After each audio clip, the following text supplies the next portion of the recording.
Big game day in Cleveland as the Raiders have come to town to meet the Cleveland Browns. Good afternoon, everyone. Don Criqui with Bob Trumpy on an overcast day. Good for football. Temperature in the 50s. The Browns have never beaten the Raiders here in Cleveland, and the Raiders, of course, a team that stirs strong emotions everywhere they play. They've been pointing to this game a long time in Cleveland, but to beat the Raiders, Trump, you've got to stop number 32, Marcus Allen. He is a real treasure for the Los Angeles Raiders. In his last 46 games, 48 touchdowns. He averages about 120 yards rushing and receiving, and this is the guy that the Dogs have to beat up on today.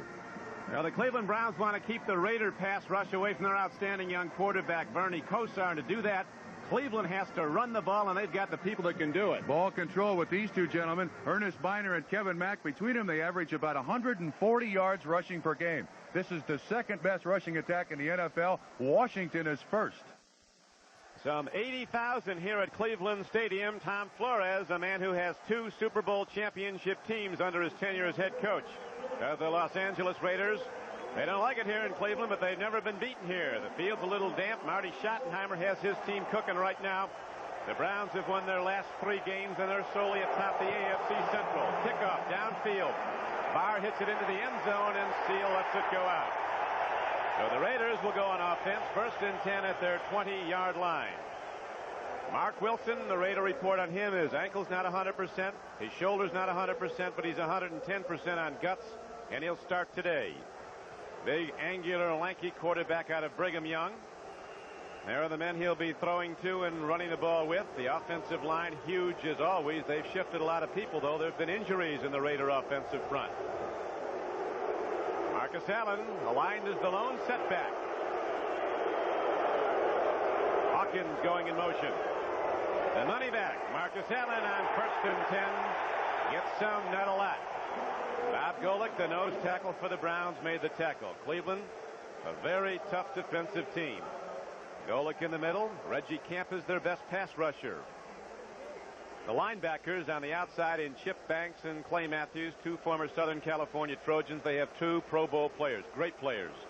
Minifield and Dixon very strong at the corners, and Don Rogers, a second-year player out of UCLA, is a real whammer at the safety position. Right now it's 2nd down and 8. Wilson takes a look. The completion isn't made. It appears to be out to the 38-yard line. An underthrown ball, but coming back at it was the rookie from Florida State, Jesse Hester. And so a 17-yard gain results, and Trump, the Raiders, a team that's had problems getting the ball way downfield, does so early. Don, prior to the ball game, and talking to Al Davis and Al Locasal of the Raiders, both reported that there are several guys in the black and silver with the flu. They don't know what effect it's going to have on the football team, but they were throwing up and having all kinds of problems last night. That was Jesse Hester's 14th reception of the season. Now the Raiders go back to the run. Straight ahead is Frank Hawkins, and the Browns don't give much up the middle. Frank Hawkins, a 5th-year player out of Nevada, Reno, a power runner and primarily a blocker for Los Angeles. Watch 56. Chip Banks almost plays his linebacker spot like a defensive lineman. Marty Schottenheimer's got to like this situation. The best part of his team starts the football game. That is his defense, nicknamed the Dogs here in Cleveland. They bark as opposed to slap hands when they do something good. Bark in the defensive huddle. They've been barking in the stands here at Cleveland. Now it's 2nd down and 7. Wilson's looking at Christensen. He's got him for another Raider 1st down, and he's not done till he gets to the 47-yard line. Might have gone a lot farther than 11 yards had not the footing betrayed him. Christensen with his 36th reception. He's the leading pass catcher for the Raiders again. This is one of the things that I think will work against the Cleveland Brown defense. A short, very precise, and high percentage passing offense by the Cleveland Browns. Hanford Dixon on the tackle. They'll mark the receiver and not the shoe there. 1st down pickup. 49 games in a row now. Christensen's caught at least 1 pass for the Raiders. He'll probably catch a lot more. Marcus Allen takes it down to the 43-yard line. A straight-up slashing runner with that great ability to cut like a quarter horse, but there wasn't much there. There hasn't been so far. Inside linebacker Eddie Johnson filled and made the stop for Cleveland. Cleveland Browns defense has only allowed 1 score in the first period so far this season. Only allowed 7 touchdowns all season. They're tied with the Eagles as the lowest in the National Football League, each with 7 allowed so far. So the Raiders, who've been hitting on the long yardage plays, let's see what they do now on 2nd down and 8 with no score in the first quarter at sold-out Cleveland Stadium. Marcus Allen going for the football, and Marcus Allen had it and lost it at the 10, and there's a penalty marker down. Now there is not. That was just dropped. Clean play. You see the ability. There's, I think, a beanbag dropped by the official. No, it's marked. It'll be 3rd down. Allen. This ball is thrown on the wrong side of the receiver. Wilson's got time. Now watch the adjustment that Allen makes. Back over his inside shoulder. That's an easy catch. Bounced right off his face mask. He won't do that very often. One of the most sure-handed receivers in the NFL. He is that. Comes in with 25 receptions, so the Raiders almost hit big, but now they go to 3rd and 8. Jesse Hester pays the price, but he holds on. See where they spot the ball. Hester had to get down to the 36-yard line of the Browns. He's going to be short of that. Don Al Gross on the hit. Good coverage. Very high percentage pass by Mark Wilson. Obviously trying to keep the Cleveland Browns defense off their quarterback. 1, 2, 3 steps and throws. That's a big tackle, and it does appear that the Raiders are going to go for it here on 4th down and about a yard. Cleveland defense, as you know, Trump, the #1 defense in the American Conference, tested now, as will the Raider offensive line. Marcus Allen 8 yards off the line of scrimmage in the I set on 4th and a yard. Allen over the top, and he's down to the 35-yard line, and the Raiders drive on. Los Angeles coming off the ball with gusto there, and the great athlete Marcus Allen takes it over the top for the 1st down. Oh, you see the root hog of the offensive line there for the Los Angeles Raiders. And gee whiz. Talking about an athlete. Bob Beamon there on the Fosbury flop for a 1st down. That's the 7th time the Los Angeles Raiders have gone on 4th down and inches. 3rd time they've made it, Don. You know who that is? Al Davis looking on as the Raiders now on this opening drive have another 1st down. Wilson throws. They jam up Christensen. He looks for a foul call, but there's none. There was contact. Eddie Johnson on one side, Al Gross on the other side. Johnson playing with a very bad knee. Christensen is a line at the bottom of the screen. You'll see him at the top of the screen. You'll see him pop up there. Look at the contact all over the place, but no foul. And Wilson is now 3 for 5, throwing the ball for 36 yards. So now the Raiders go 2nd down and 10 from the Cleveland 35. Allen. This looks like the Washington Super Bowl play, but it didn't go quite as far. That one was good for 79 and a touchdown. Marcus Allen cutting back, and there's no foul calls up, and there aren't a broken play when the blocking changes. A 9-yard gain on the run, though, so it'll bring up 3rd and short for Los Angeles. One of the best things about Marcus Allen, he never gives up on a play. You see it's closed on the left side. Now watch number 6, Mark Wilson. He's got a bad ankle, a bad knee, and a bad shoulder. He'll come in your picture. He's trying to make a block. He just kind of hook slides there to the 30-yard line. Allen picks up 9 yards, brings up 3rd down and very short. 10 minutes to play in the first quarter. The clock is running. There's no score on the board. Raiders started at their 20 on this opening drive. 3rd and 1. Hawkins hitting hard, and he gets ahead for another Raider 1st down to the 22. Big people on the right side of Blaston, Christensen, Lawrence, and Marvin. Felix Wright, an extra defensive back, made the stop for Cleveland. Mark Wilson at quarterback. His career, Trump, has been primarily as playing for an injured Jim Plunkett, which is the case now. He was a #1 draft choice, and he's hurt, playing with a separated shoulder and a bad ankle. You see Dokie Williams coming in, bringing the plays into Mark Wilson. The first time in the history of the Raiders that a quarterback is having the plays called from the sideline. 12th play of the drive coming up for Los Angeles. No score. Hawkins heading for the end zone, and Frank Hawkins goes in for a touchdown. The Browns defense had gone 24 consecutive home games without allowing a back to rush for more than 100 yards here at Cleveland Stadium, but the Raiders have come out running the ball very well, and Frank Hawkins on the payoff end of a very impressive drive. The lead block, the best block, thrown by 32 Marcus Allen. Watch at the top of the screen. You see Allen right there just at the last moment gets the block. 21 yards on the carry. That is a very impressive opening drive by the Los Angeles Raiders. And that certainly quiets a crowd of 80,000 at Cleveland Stadium. Now Chris Barr hits the extra point. His brother Matt is the kicker for the Cleveland Browns. So the Raiders look good on the opening drive, and they take a 7-0 lead with 9:10 to play first quarter. You like to start any game with a drive like the Los Angeles Raiders just had. Marcus Allen and Frank Hawkins there in tandem. The run by Hawkins, the block by Marcus Allen, 12 plays, 80 yards, 5 minutes and 50 seconds. And we'll show you another replay of that run with a tremendous block by Marcus Allen, who really gained a claim at USC, blocking for Charles White the year he won the Heisman Trophy. Now Chris Barr ready to kick off for the Raiders. It's a high one downfield, not too deep though.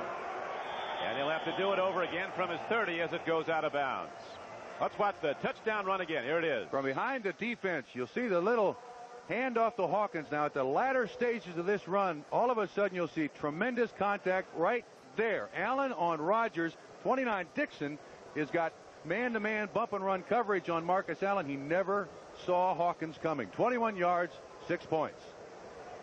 Top of the screen, watch once again.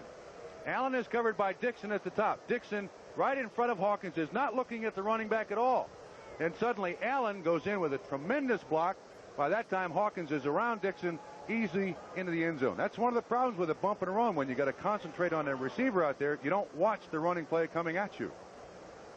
Well, Schottenheimer, the coach of the Browns, likes to say of his defense, we give up a lot of yards, but when it's on the line, we can be outstanding. But on that drive, the Raiders were one great-looking football team. Hawkins was a lot of it, too. 3 carries, 29 yards, 21 on the touchdown run. Glenn Young is the deep man for the Cleveland Browns in their receiving formation. Chris Barr was waived by the Cincinnati Bengals, went to the Raiders in '80, played in that team in January of '81 that won the Super Bowl. The boot downfield, and Glenn Young fields it at his 8. 20. And the Raiders come a hitting at the 25-yard line, so Bernie Kosar and the Cleveland offense come out for the first time. Kosar, the rookie from Miami at quarterback. Kevin Mack has been one of the top runners in the league this year, and Viner gets a lot of yards. Best receiver is the tight end, Ozzie Newsome.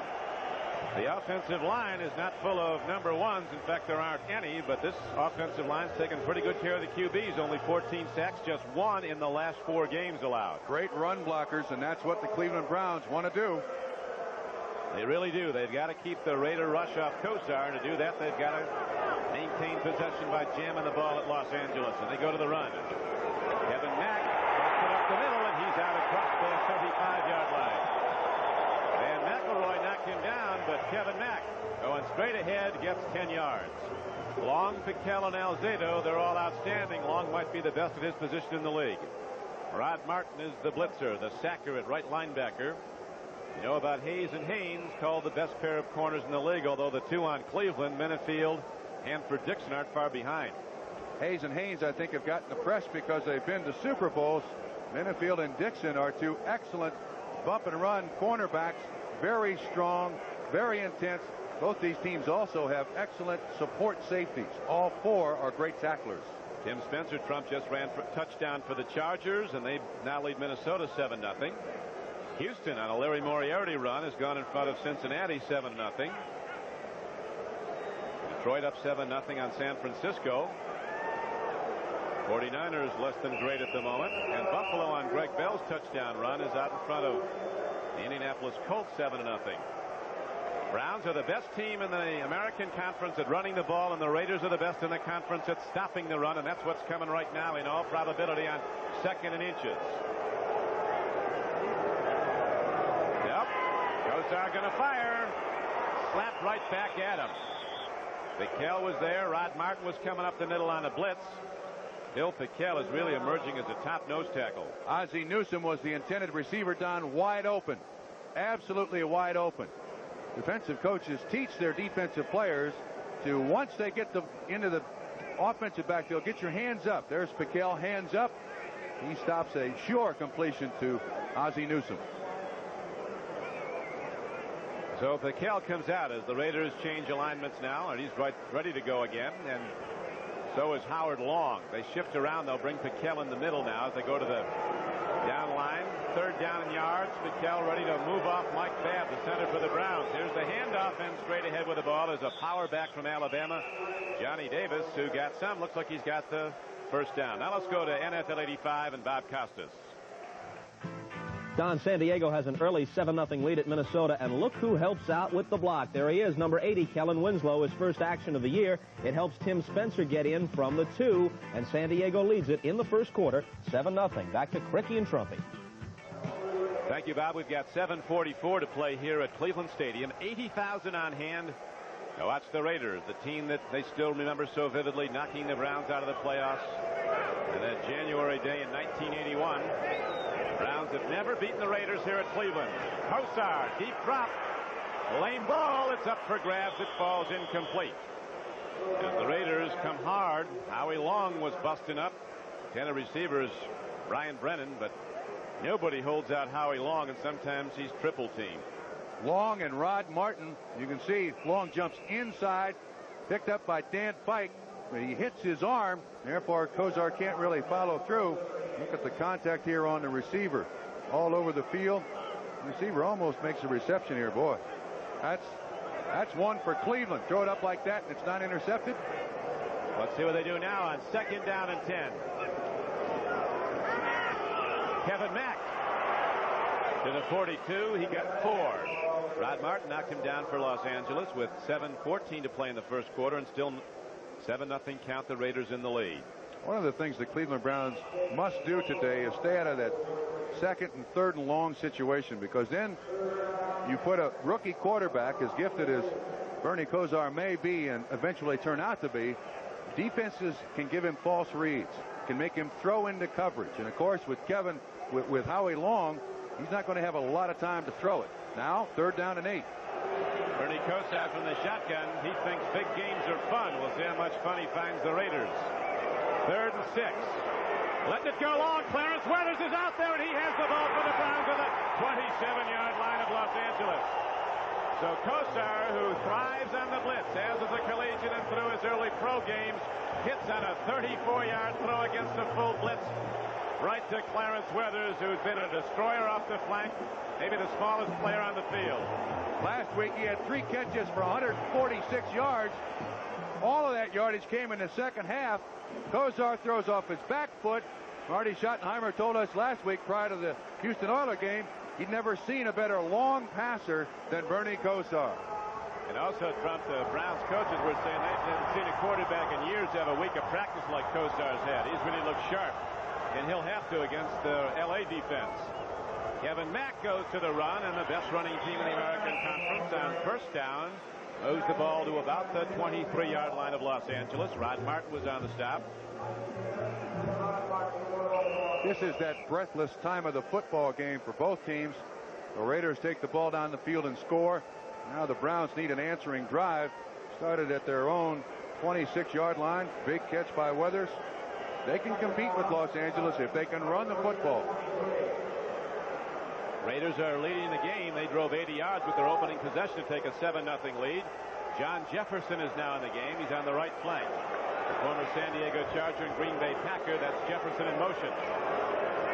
Kosar sprinting out, call play, throwing on the run. Penalty marker down, incomplete pass, but the marker is down in the Raiders secondary.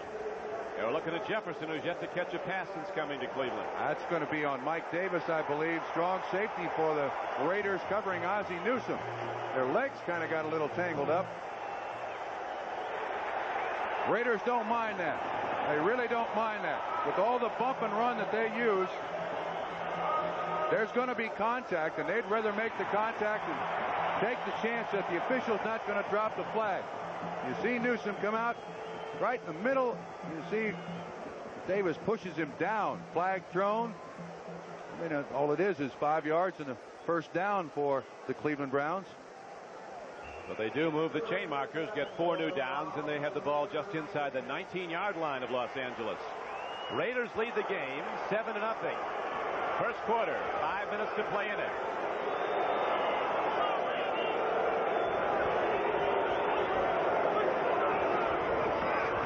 Viner working hard is down to the 16-yard line. Ernest Biner, a good back. Low draft choice, a 10th rounder, but he's averaging over 4 yards a carry. Has gained over 400 yards, as you see. And been in the end zone 5 times. 4 on the run, once on a pass reception. If Biner has a problem, it's just hanging on to the football. That's the only problem that kid has. He's out of East Carolina, who also produced Tony Collins, the gifted running back for the New England Patriots. And these two running backs for the Cleveland Browns, probably the least known running backs in the NFL. 2nd down and 7 now for the Browns. Kosar, they pick up the blitz nicely. He releases. It's caught by Ozzie Newsome down at the 5-yard line. What a throw. The man who's caught more passes than any receiver in football over the last 6 years. Ozzie Newsome from Alabama comes down with an 11-yard reception. It's 1st and goal for Cleveland. 89 consecutive games for Ozzie. What a throw by Kosar. This is double coverage. Greg Townsend is right in Kosar's face along with Long. Watch this. Over Brennan. In between linebacker Van Pelt. Wow, what a throw. That's the stuff that legends are made out of. And of course, every quarterback must pay a price. There's Rod Martin dragging Bernie down. He doesn't see the completion. Hurts less when you land on Rod Martin now. Raiders may have jumped as Biner takes it ahead down to the goal line.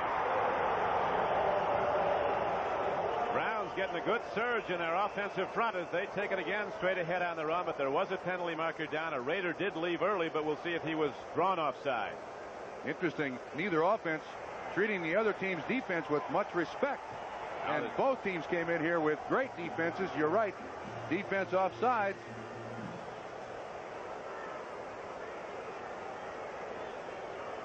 Got about 5 yards on the run. This was offside. Decline the penalty. 2nd down. See, if you take the penalty, it's 1st and goal.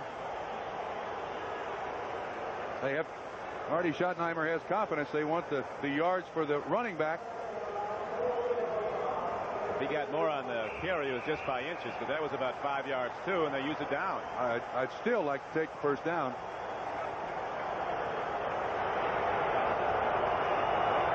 So the Browns looking now to tie the game, getting ready to challenge.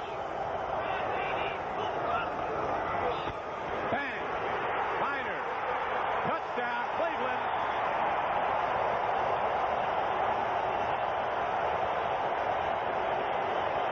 Travis Tucker, a rookie tight end, made a slam block. Ricky Bolden was thumping. So was Ozzie Newsome as they blew the Raiders off the line.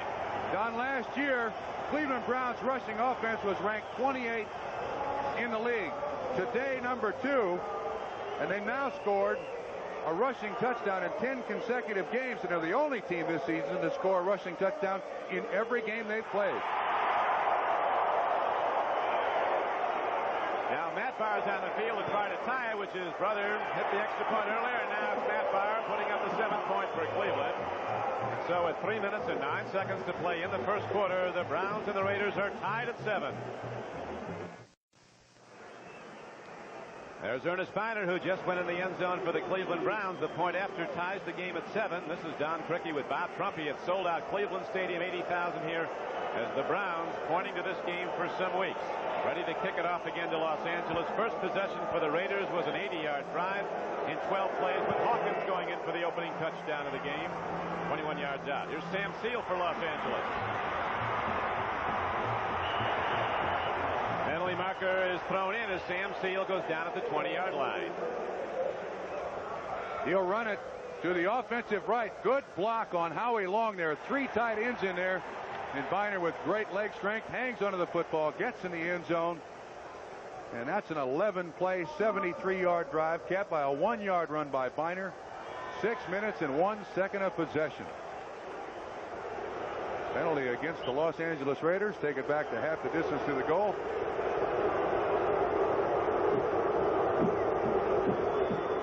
That hurts. Starting a long way out. Both teams with a kind of in-your-face offense. Defenses come in with high ratings, but the two offenses have stuffed the ball right at them. Both these teams are now brute force types of football teams.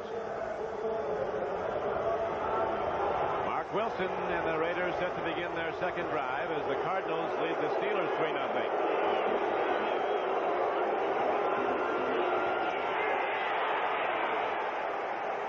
Marcus Allen taking a lot of helmets, a lot of hits.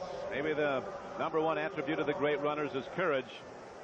A guy like Allen, who ran it 28 times last week, probably got hit 80 or 100 times in that game by different people.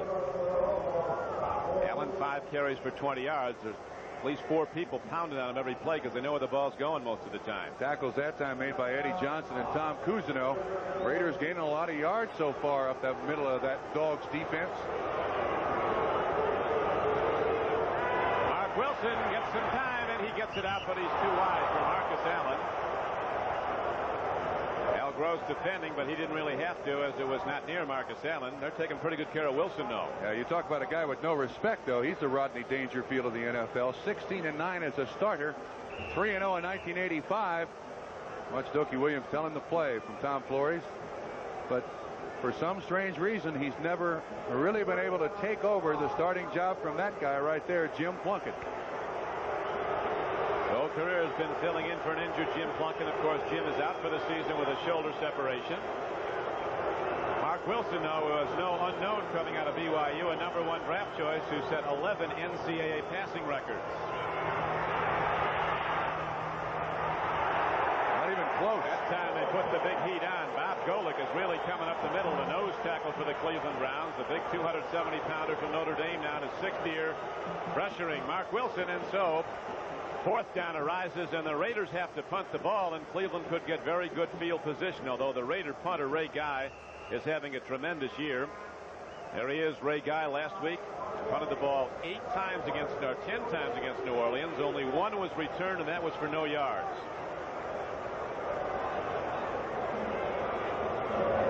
Yeah, he's a great placement punter, although Hero just trying to hit it as deep as he can.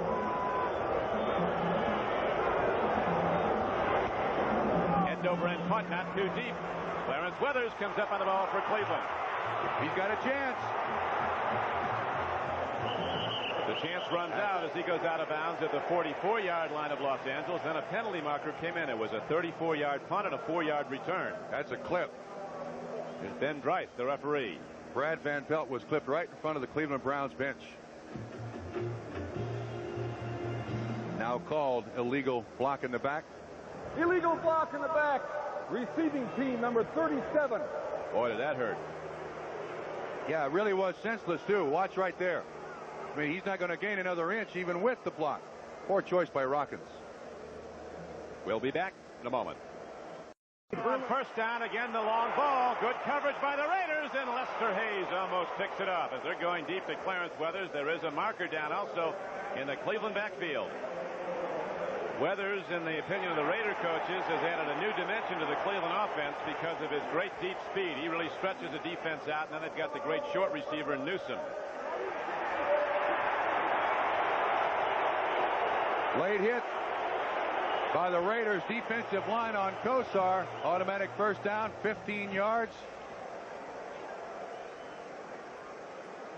And Lister had excellent coverage there. One of the best bump and run guys you'll find in professional football. Interesting, Trump, though, the Raider cornerbacks, despite their great reputations, have been challenged more this year than ever before, and they've been getting beat long more than before. Although it's taken some perfectly thrown balls to do it. So the Browns, in this tie game, 7-7, late in the 1st quarter, get a 1st down inside the Los Angeles 40.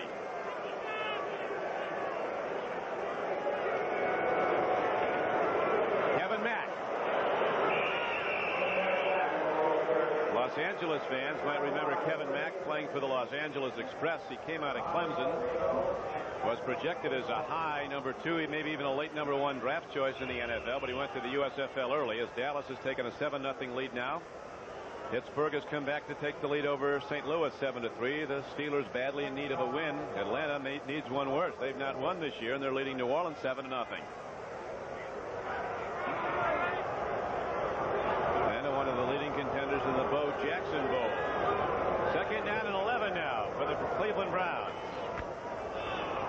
Kevin Mack runs the ball. He's very fast. He's 6 feet, 212 pounds, Mack. In high school, he ran a 9.500 in South Carolina. He can break it long. Now carried the ball 5 times, has gained 18 yards as the 1st quarter is down to 58 seconds in running, and the game is tied 7-7. Another big 3rd down and about 8 situation for the Cleveland Browns. John Jefferson comes in the ball game. To this point, all he's done for the Browns is run motion. They're trying to get him into the offense. This would be a perfect time. I think that last time they at least threw to him was the first time in 4 games they've thrown to him. He's yet to catch one. Third down throw by Kosar in Cleveland. A long ball. He's got a man out there. And again, the Raiders are in good position. McElroy, the strong safety, ready to unload on Weathers. He saw that coming. So it brings up 4th down now, and Cleveland will punt the ball. One of the few times you see the Los Angeles Raiders when they're not in bump and run. Even though at the top of the screen you see the guy at the line of scrimmage. Watch him. He'll let the receiver go on the outside. It's a well-conceived pattern. Weathers on the inside, breaks to the outside. Couldn't quite make the completion. Interesting contrast here, Trump. Gossett has the lowest punting averages you see in the NFL. And the man about to return it, Fulton Walker, the former Dolphin, has the best return average on punts in the American Conference, over 14 yards. Walker standing back at his 10-yard line.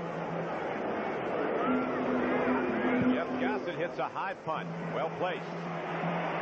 Rocken's going to catch it. Oh, no. Fell into the end zone for a touchdown. Almost a perfect play by Chris Rockens. That's something that teams are now practicing. So the Raiders get it back at their 20 when we come back. Raiders ready to go. 1st and 10 from their 20. Game tied 7-7. 20 seconds to play. First quarter. Marcus Allen takes it straight ahead, and he's out for a 5-yard gain. Cousineau, the inside linebacker, number 50, made the stop. Almost a great play here by Chris Rockens. They'll practice this all week long, but unfortunately Rockens, looking up at the football, does not know where the goal line is. Trying to keep himself in fair territory there, but once his body hits the line, it's a touchback. And that ends the first quarter with the game tied 7-all.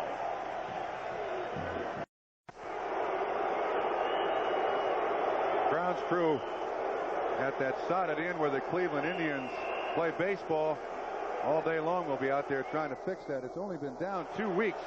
As bad as that is, it's a lot better than the sand and dirt that they have there. I'm not sure. No, it is really pretty loose. 1st and 10, 2nd down and 5 now for the Raiders as Mark Wilson looks to Christensen. He's going to go for a 1st down a lot more. Christensen, in the opinion of John Makovic, the coach of Kansas City, does the best job of any tight end in the league getting open legally. He gets off the line first, which is a great talent that a tight end must have nowadays. 13 yards on the catch. One of the things when you face a defense that has bump and run on the outside, and Cleveland does, your inside receivers are going to be open, the running backs and the tight end. Christensen moving out. He's a great hand fighter getting off the line of scrimmage. 1st down. Wilson looking deep. Airs it out. Christensen. And the big Raider is down to the 38-yard line of Cleveland. 22-yard gain as the Raiders strike on consecutive plays. Todd Christensen, 1 year after a holdout, very confident guy, was in his first scrimmage. He caught the ball at the feet of Al Davis and along the sideline with one hand. Got up without breaking a stride, ran back to the huddle and yelled back at Davis, "That's why I get the money." 3 catches now, 47 yards. And when he was with the Dallas Cowboys, he didn't want to play tight end. He wanted to play running back. Goes to the Raiders, and Al Davis didn't ask him. He told him, "You're a tight end." Went to the Giants. He didn't want to play running back. All-pro player is a waiver acquisition. Marcus Allen, the main man in the Raider backfield, can't get anything started there as Eddie Johnson filled. Eddie Johnson, the inside linebacker, is the only guy of the 4 Cleveland linebackers who was not a high #1 draft choice. Banks, Cousineau, and Matthews all were, but Johnson plays like one. Rams going for a 7th consecutive win out in front of the Chiefs at Kansas City. Eddie Johnson coming off the field. He's got that bad knee he got last week in the Astrodome on AstroTurf. Got a big brace on his left leg. Scott Nicholas now replaces him in the defensive lineup. Mark Wilson looks over the Cleveland defense. 2nd and 10. Wilson in trouble. They're going to get him back at the 47. Ray Matthews, number 57, one of the great outside linebackers in football, the captain and most valuable player of the Browns defense.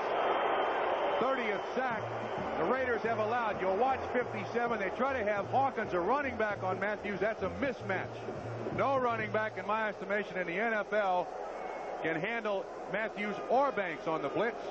First sack of the day for Cleveland. A year ago, when Matthews was a consensus All-Pro, as Coach Schottenheimer said he'd never seen a defensive player have a better year at any position. Never gives up either. 6'2", 235. He had 12 sacks as a linebacker last year. So the Raiders with a big problem now. Third down at 23 coming up. Penalty markers down. Might be a hold in the backfield. That's what Carl Hairston of the Browns is signaling. Mark Wilson is down. Here's a guy that's playing on sheer courage. He has a bad ankle and a very bad shoulder, partially separated. He came back last week after the separated shoulder. We got flags. The officials are going to talk. Is it going to be a late hit? There was also a late flag over on the far side of the field, a flag in the Raider backfield. Offense holding 65, defense holding 31. Wipe them out. Call it a push. You made mention of the fact how injured Mark Wilson is. I noticed that Ray Guy took several snaps in the warm-up, threw the ball a couple of times. You see the one flag. We don't see the other. But Wilson got up. You see him put his helmet on. He could barely lift his left arm. That's a separated shoulder. He had a tough day at the Coliseum last week. Not only did he suffer a separated shoulder to go along with a sprained ankle, but he was booed all afternoon. Might feel more at home on the road this week. Wilson's thrown 9 times, has completed 5 for 72 yards. Third down and 23. Hawkins gets it across midfield, but not a whole lot. Rogers, who was a real striker at free safety, the AFC Defensive Rookie of the Year, made the hit. Number 20. Watch him come up. Most bar the center. Those safeties are waiting there. This is great contact. Great contact by those defensive backs. Felix Wright, Don Rogers. Certainly not enough for the first down. Ray Guy's out for a second time with 11:55 to play in the first half, and the game tied 7-7. Don Criqui with Bob Crumpy at sold-out Cleveland Stadium. Temperature in the 50s. Overcast day, and the lights are on. Clarence Weathers back deep now for the Browns. Great hit. Penalty markers down. They might have hit Ray Guy. They very nearly got a block. It went into the end zone for a touchback. But the Raiders might get 4 new downs. Official threw a flag right at the feet of Ray Guy after he released the ball. A hold now signal. They called holding against the Cleveland Browns. Oh, holding against the Los Angeles Raiders.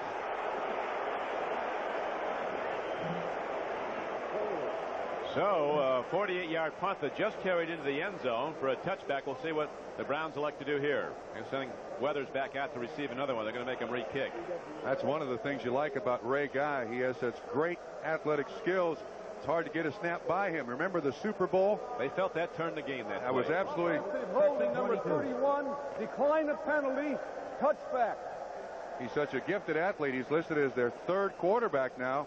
He went up to catch that one punt snap one-handed in the Super Bowl, turned the game around. Game is tied 7-7. Second quarter, 11:33 to play in it. Browns go to the run. Kevin Mack looking for a place to move, and he's struck down by Van McElroy. Strong safety for the Raiders. Kevin Mack, good runner, good yardage, averages over 5 yards a carry. The Giants have just gone in front on a Sims to Mark Bavaro pass to 29 yards. Houston's extended its lead over Cincinnati to 10-0. Detroit and the 49ers tied 14-14 in the second quarter. New Orleans and Atlanta now tied up. Dave Wilson just threw to Wayne Wilson for a Saints touchdown. 2nd and 7 for the Browns.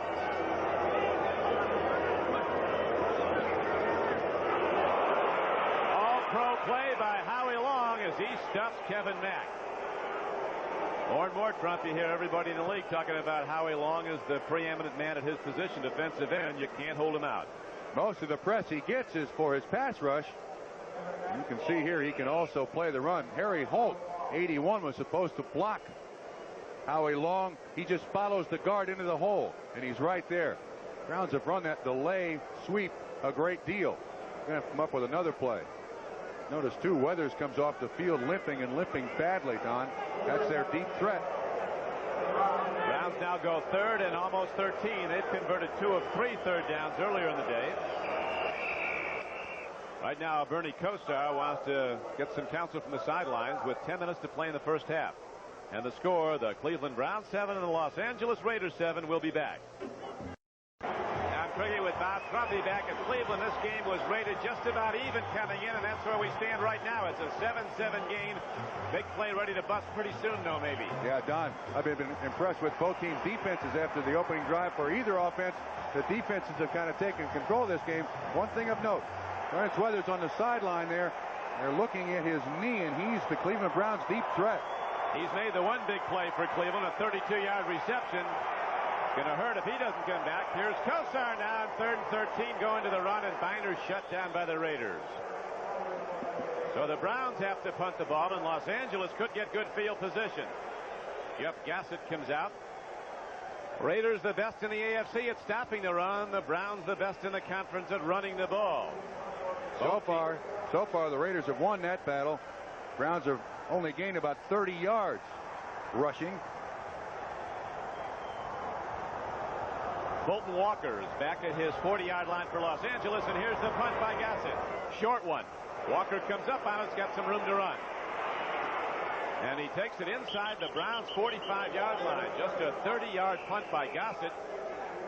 And a 7-yard return. So Gassett hasn't been doing the job for Cleveland, at least not in that one. Certainly one of the most interested spectators is the owner of the Browns, Art Modell. His team solely atop its division for the first time in 5 years this late in the season. Marcus Allen gets the reception, and he's down inside the 30. They'll spot him out of bounds at the 29-yard line. A well-executed pass play as Allen slipped the sideline and made it a 15-yard gain. This telecast is presented by authority of the National Football League. It is intended for the private use of our audience. Any rebroadcast or other use of this telecast without the express written consent of the Cleveland Browns and the National Football League is prohibited. Great choice by Wilson with that bump and run defense of the Cleveland Browns. Running backs and tight ends going to be open underneath all day. Raiders starting to mount a challenge now after that short punt. It's a 7-7 game. Marcus Allen with Hawkins as a lead blocker. He allowed him to turn the corner, and Allen is down to the 23-yard line. Al Gross, the strong safety, finally got him. Last week, Marcus Allen ran the ball 28 times for Los Angeles. All the other backs and the quarterbacks combined ran it for 5. The thing you got to like about Marcus Allen is that he catches a pass on one side of the field on one play, runs a sweep on the other side of the field the next play.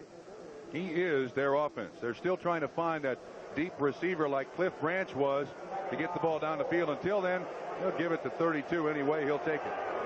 Kenny King now comes in for Los Angeles as you see 2nd and 4. Hawkins taking people on. Cousineau struck him at midfield. Right in the middle of the line, actually, down the 22-yard line. So the Raiders come close to a first down, but not quite there. It'll be 3rd down and about 2. Hawkins, a blocky, very powerful runner at 5'9", 210. Minnesota's now tied the game. Buffalo continues to lead Indianapolis. Houston up 10-3 on Cincinnati. 3rd down and about 2 to go for the first down. Wilson 6 of 10 throwing the ball for the Raiders for 87 yards.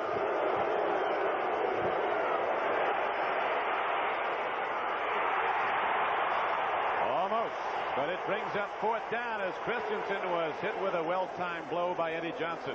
Great coverage by the Cleveland defensive backs. More of that bump and run. The wide receivers had no chance to be open. Christensen still almost makes his catch. Watch Eddie Johnson, 51. Well, that's Banks right there with Marcus Allen. Kind of run together. And Eddie Johnson does the cartwheel on Christensen. Can't make the catch. 4th down and Barr tries a field goal. Chris Barr ready for a 29-yard attempt. 39-yard attempt with a 10 into the end zone. Hold at the 29.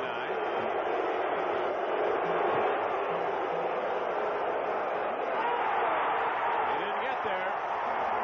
Hit the upright. Barr only 6 for 11 kicking field goals this season for the Raiders, so the drive is stopped and there's no points. Realize that upright is 6 inches wide. That's why they hit it so often. How in the world and they hit that thing almost squarely. It bounces almost straight back onto the field of play. It's the upright on the left, bounces right straight back into the field of play. That seems so improbable, but it happens a lot.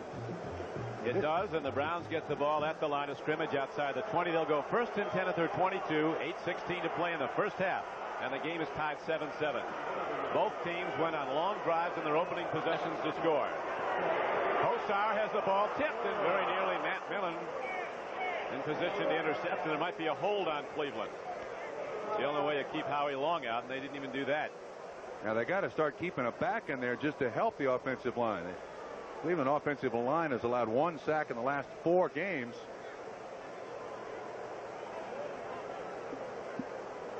This really takes an offense out of its game, though. It's a killer holding. 10 yards.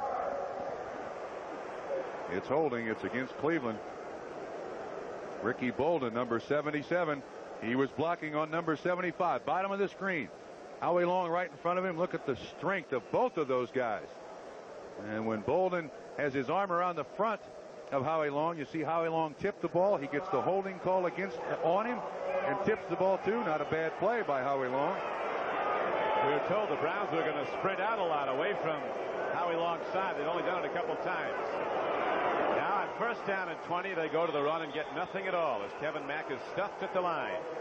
And we pause briefly for station identification. This is the NBC Television Network. This is WKYC TV3 in Cleveland.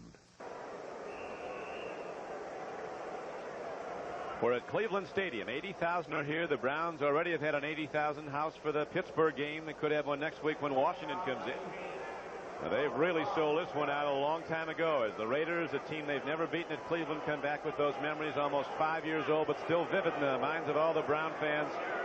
The loss in the playoff game on that bitter cold day when Mike Davis intercepted Brian Sipe in January of '81. Now Kosar's at the controls of Cleveland. He fires. A penalty marker's down as the completion is out to the 20-yard line. Ozzie Newsome, the tight end, caught the ball. He led all AFC receivers a year ago, did Ozzie Newsome, with 89 catches. Another hold against the Cleveland Browns offense. I think you decline it. Let it stand as third down. It'll be 10. Third down and 10. Tough choice here. Interesting, the attitude observation of Al Davis before the game, Trump. He said, we've been winning, yes, but we've been struggling. Holding 69. 10 yards and still second down. What did he say? They've been winning, yes, but they've been struggling. They still haven't found a personality. Now, right, these penalty calls against the Browns are going to put the Raiders in scoring position before long, because unless Cleveland hits a big one to get a first down, they're going to have to punt the ball and in good field position to Los Angeles with 7:10 to play in the first half, and the game's still tied 7-7. Ryan Brennan and Glenn Young are wide receivers. All-out rush coming from the Raiders now. Kosar goes to the run, and Kevin Mack gets out just across the 10-yard line to the 11. It'll bring up third down. Sean Jones, a big pass rusher in, makes the stop on the running play. Options are limited here for Kosar. He's not going to have much time if he goes into his end zone to throw. The Raiders with 29 sacks already this season. They're top in the American Conference, and they were top a year ago, and they had 64. I'd look for a tight end screen here. You're going to get a lot of deep drops by Los Angeles Raiders defensive backs and linebackers. A good pass rush by the front four. You might find Newsome available on a screen. Kosar still only put 5 balls up today. Completed 2 for 43 yards. The 131-yarder to Clarence Weathers. Biner tries to run, and he is stopped cold. Sean Jones got him. So now we have a moment. Let's go back to NFL 85. Bob? Don, this one is worth looking at. Watch the catch and run by Mike Rozier off the flip from Warren Moon. The play will wind up covering 52 yards and certainly wind up in everybody's highlight film at the end of the year as he zigs and zags. Later, he scores from the 3, and Houston leads 17-3. So Cleveland beat Houston a week ago. They've been struggling, but now a big win perhaps on the way. Here's a punt downfield, crosses the 45-yard line of Cleveland. Fulton Walker comes up on it. A 37-yard punt is the ruling. Gossett not being very warmly received here in Cleveland. He's not been hitting the ball well. Coming up next on NBC Sports, it's the second half of our doubleheader. Most of you will see Freeman McNeil and the front-running Jets of the AFC East take on the Patriots in New England, plus other regional action. Check your local listings for the game in your area. Also today, the Seahawks and the Broncos hook up at Denver. Doubleheader day on NBC Sports. Raiders certainly won this field position battle in the second quarter. Once again, inside the 50-yard line. Wilson, he's hurting, but he's working, and he goes deep. Dokie Williams almost had it. The sprinter from UCLA, and now we might have a foul call on the offense. Yeah, that's who it's going to go against. They try this Minifield, a little corner, number 31. He's only about 5'8", but he's got a 44-inch vertical leap. It's what that basketball star of some time ago, David Thompson, used to have. So you can throw on him and throw high on him, but he can go up and get it. Dokie Williams, I think this ball was intentionally underthrown. Watch Dokie Williams put his hands out, push, Minifield. Pass interference number 85. 10 yards. That's a good call by the officials. A lot more liberal rules now for defensive backs. It looked like, Trump, at the outset of the day we were going to see a lot of touchdowns. The Raiders went 80 yards with their opening drive to take a 7-0 lead. Browns came right back, went 72 yards to tie the game, but that's where it stood. Raiders missing a 39-yard field goal their last possession. Still a 7-7 game. Marcus Allen takes it across that 45-yard line on a 1st and 20 play. He got back about 7. Cousineau knocked him down. Marcus Allen, a young man who's known the heights. The Heisman Trophy winner in '81. Super Bowl most valuable player. The main man in the Raider offense. Did a good job, too, of just kind of bouncing through that hole and finally getting his feet on the ground. That's a good pickup. The collegiate Marcus Allen set an NCAA record, running for over 2,300 yards as a senior.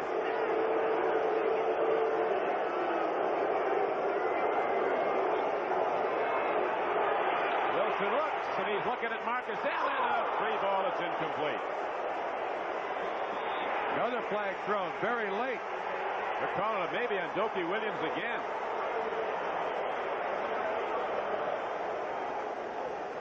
Minifield at least thinks they are. Well, we'll find out. Now they're walking towards Cleveland.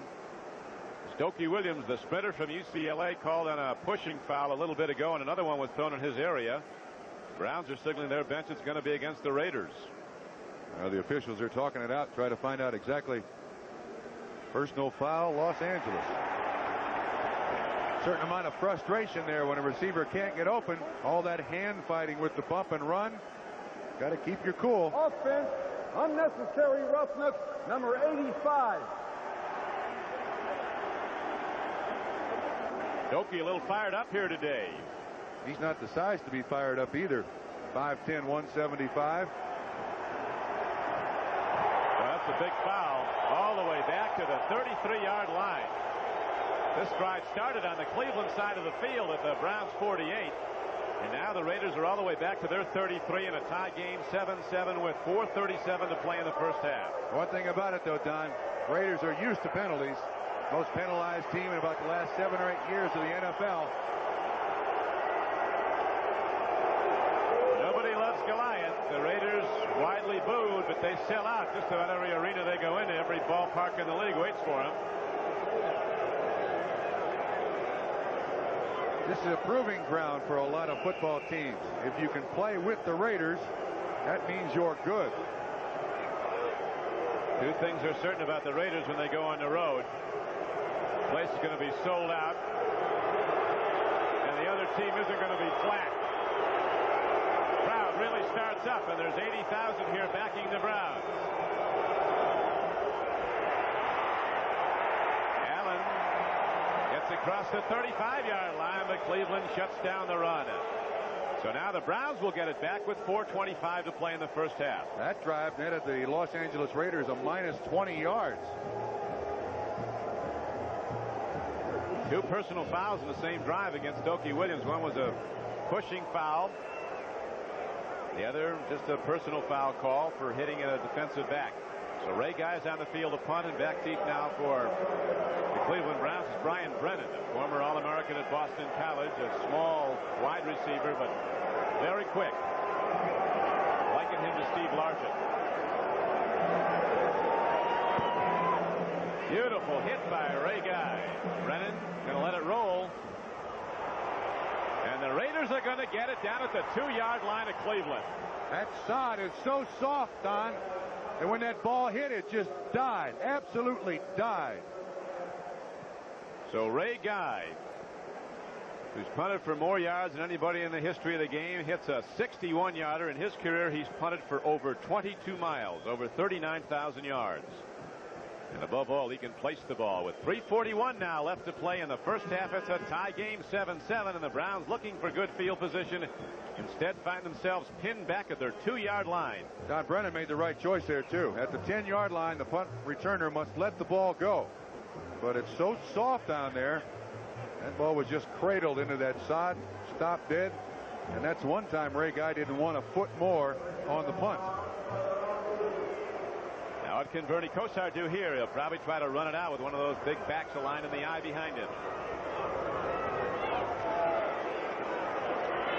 Biner, the fullback, takes it to the 5-yard line.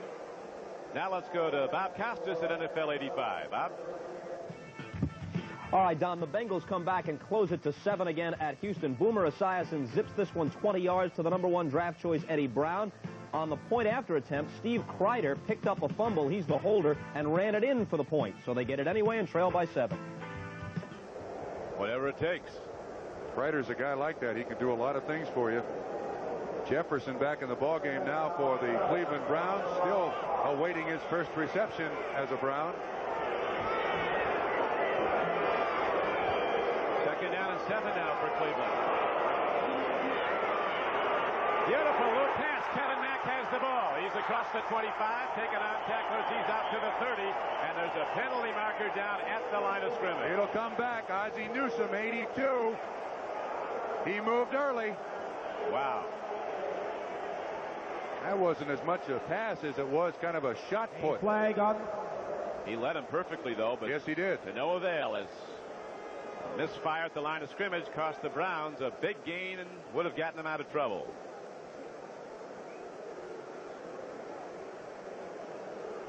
This is a pass a lot of quarterbacks have been around a long time don't throw very well. Well, I'm not sure you can really call this one a throw. Watch the way Bernie gets it. To me like one. He kind of shot puts it out there. All he's trying to do is make sure he gets it in the hands of the receiver. Big pickup brought back by a legal procedure. So instead of getting out of jail and out to the 30-yard line, the Browns now are back at their 2-yard line. 2:48 to play in the first half, and the game is still tied 7-7 as it was early in the first quarter. Both teams scoring on their opening drives. Hogaboom to Dorsett for the Dallas touchdown. A field goal by McFadden. The Eagles makes it 7-3 Cowboys. Kosar goes to the run on 2nd and 9, and the Raiders don't give much. Matt Millen filling. Rod Martin was there. So is McElroy. Now, in my estimation, the Raider defense should take timeouts here. The offense can stop the clock. The defense can't. I think they're doing the Cleveland Browns a favor.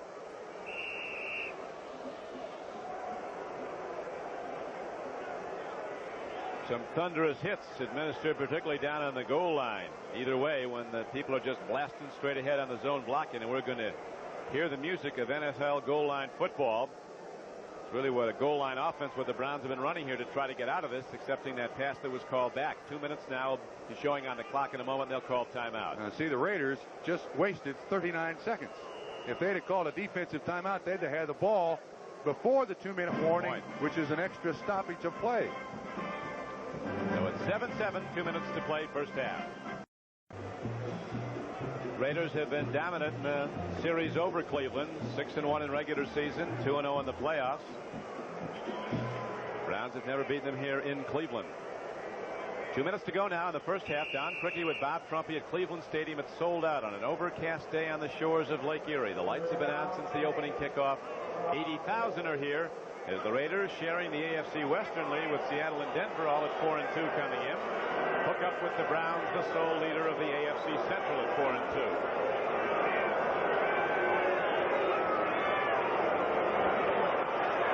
Kosar, long ball.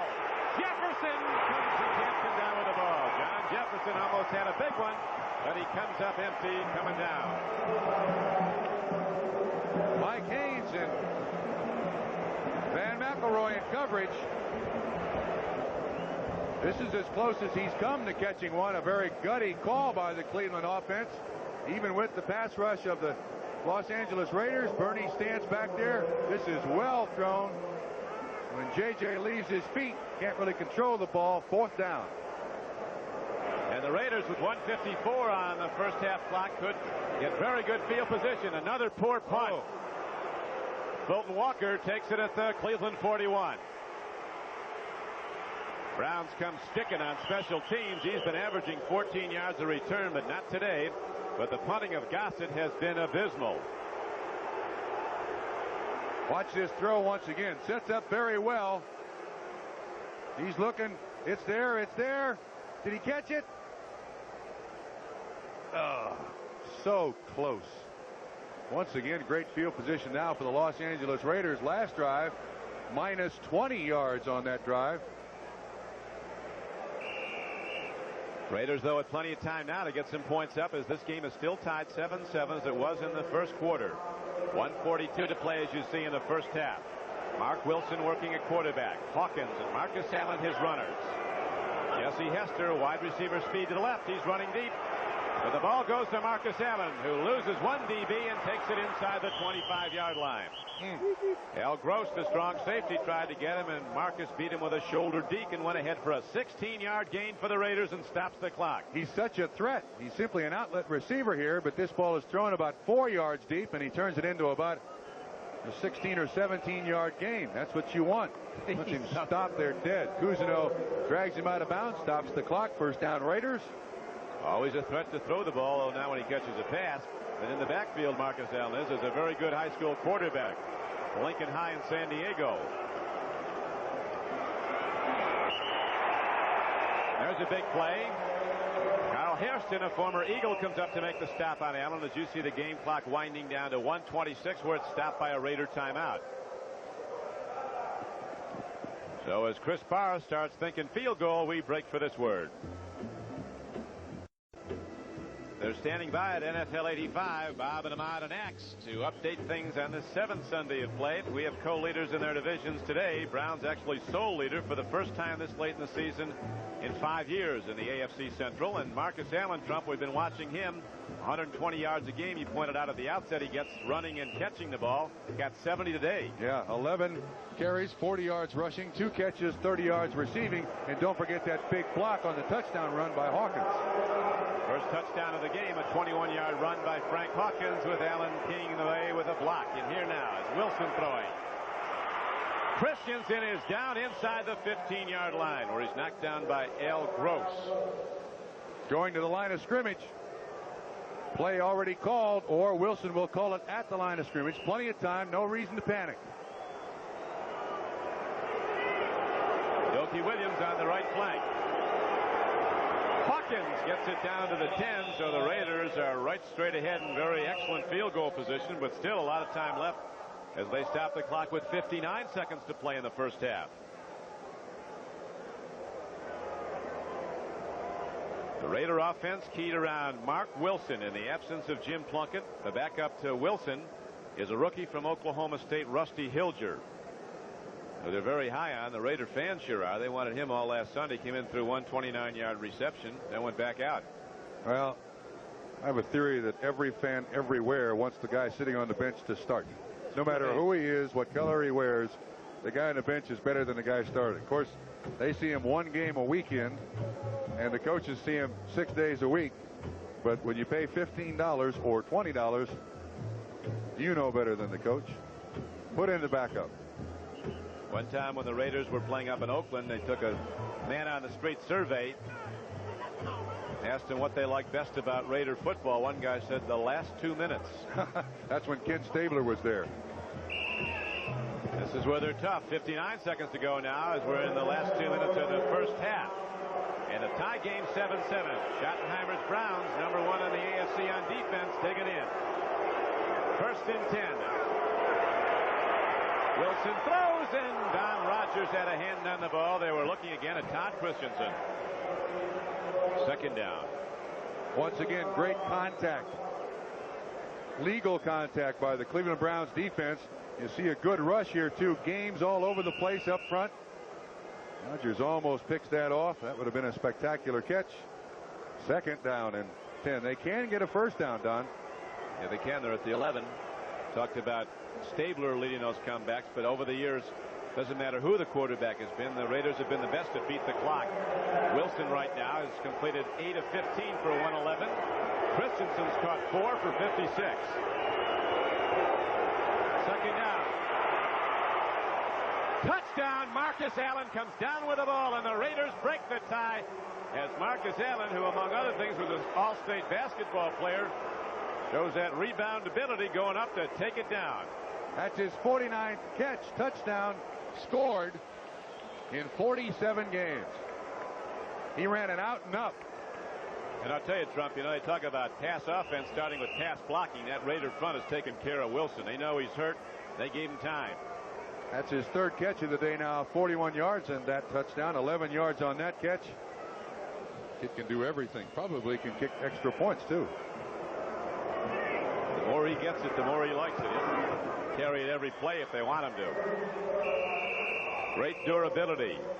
Now with 48 seconds left to play in the first half, the Raiders break the tie on the touchdown throw. Mark Wilson to Marcus Allen. It's a 14-7 game Los Angeles. Thing you got to like about Marcus Allen, too, he's there every down. Watch Allen come out of the backfield. You see him on the right. He runs out to the flat and then turns up. Wilson sees the coverage. Marcus just goes into the end zone, up over Minifield, makes the catch. You see Marcus Allen in the background there. All Christensen's trying to do is draw coverage. Boy, that's a spectacular catch. There's no way Minifield can stop that without interfering with him, and then it's first and goal. Really a good-looking play, and we have to harken back to those injuries that Wilson's playing with. He's long on courage. As we said at the outset, they said the Raiders, his ankle is less than 100%, his shoulder's way less than 100%, but he's 110% on guts, and he'll be in there for us. He's now 9 of 16, Mark Wilson, including that throw to Marcus Allen for the touchdown for 122 yards passing offense. Marcus Allen with his 5th touchdown of the year. He scored 18 last season. I wonder if it's that number. What's that? I wonder if it's that number. If I were a running back in the NFL, I'd want that number. Yeah, you got to be awful good to wear, don't you? He's good. He's upheld the 32 over the years, the Jim Brown number, O.J. Simpson, and here's the kick to Glenn Young of the Cleveland Browns. He's a slasher, and he almost broke it. Woo, he got to the 24. Big play by Travis Tucker on a block for the Cleveland Browns. Jeff Barnes came down to make the tackle for Los Angeles. This is a zone coverage by the Cleveland Browns. You can see Eddie Johnson, 51, dropping back there, just reading the eyes of the quarterback. This is all Wilson and Allen.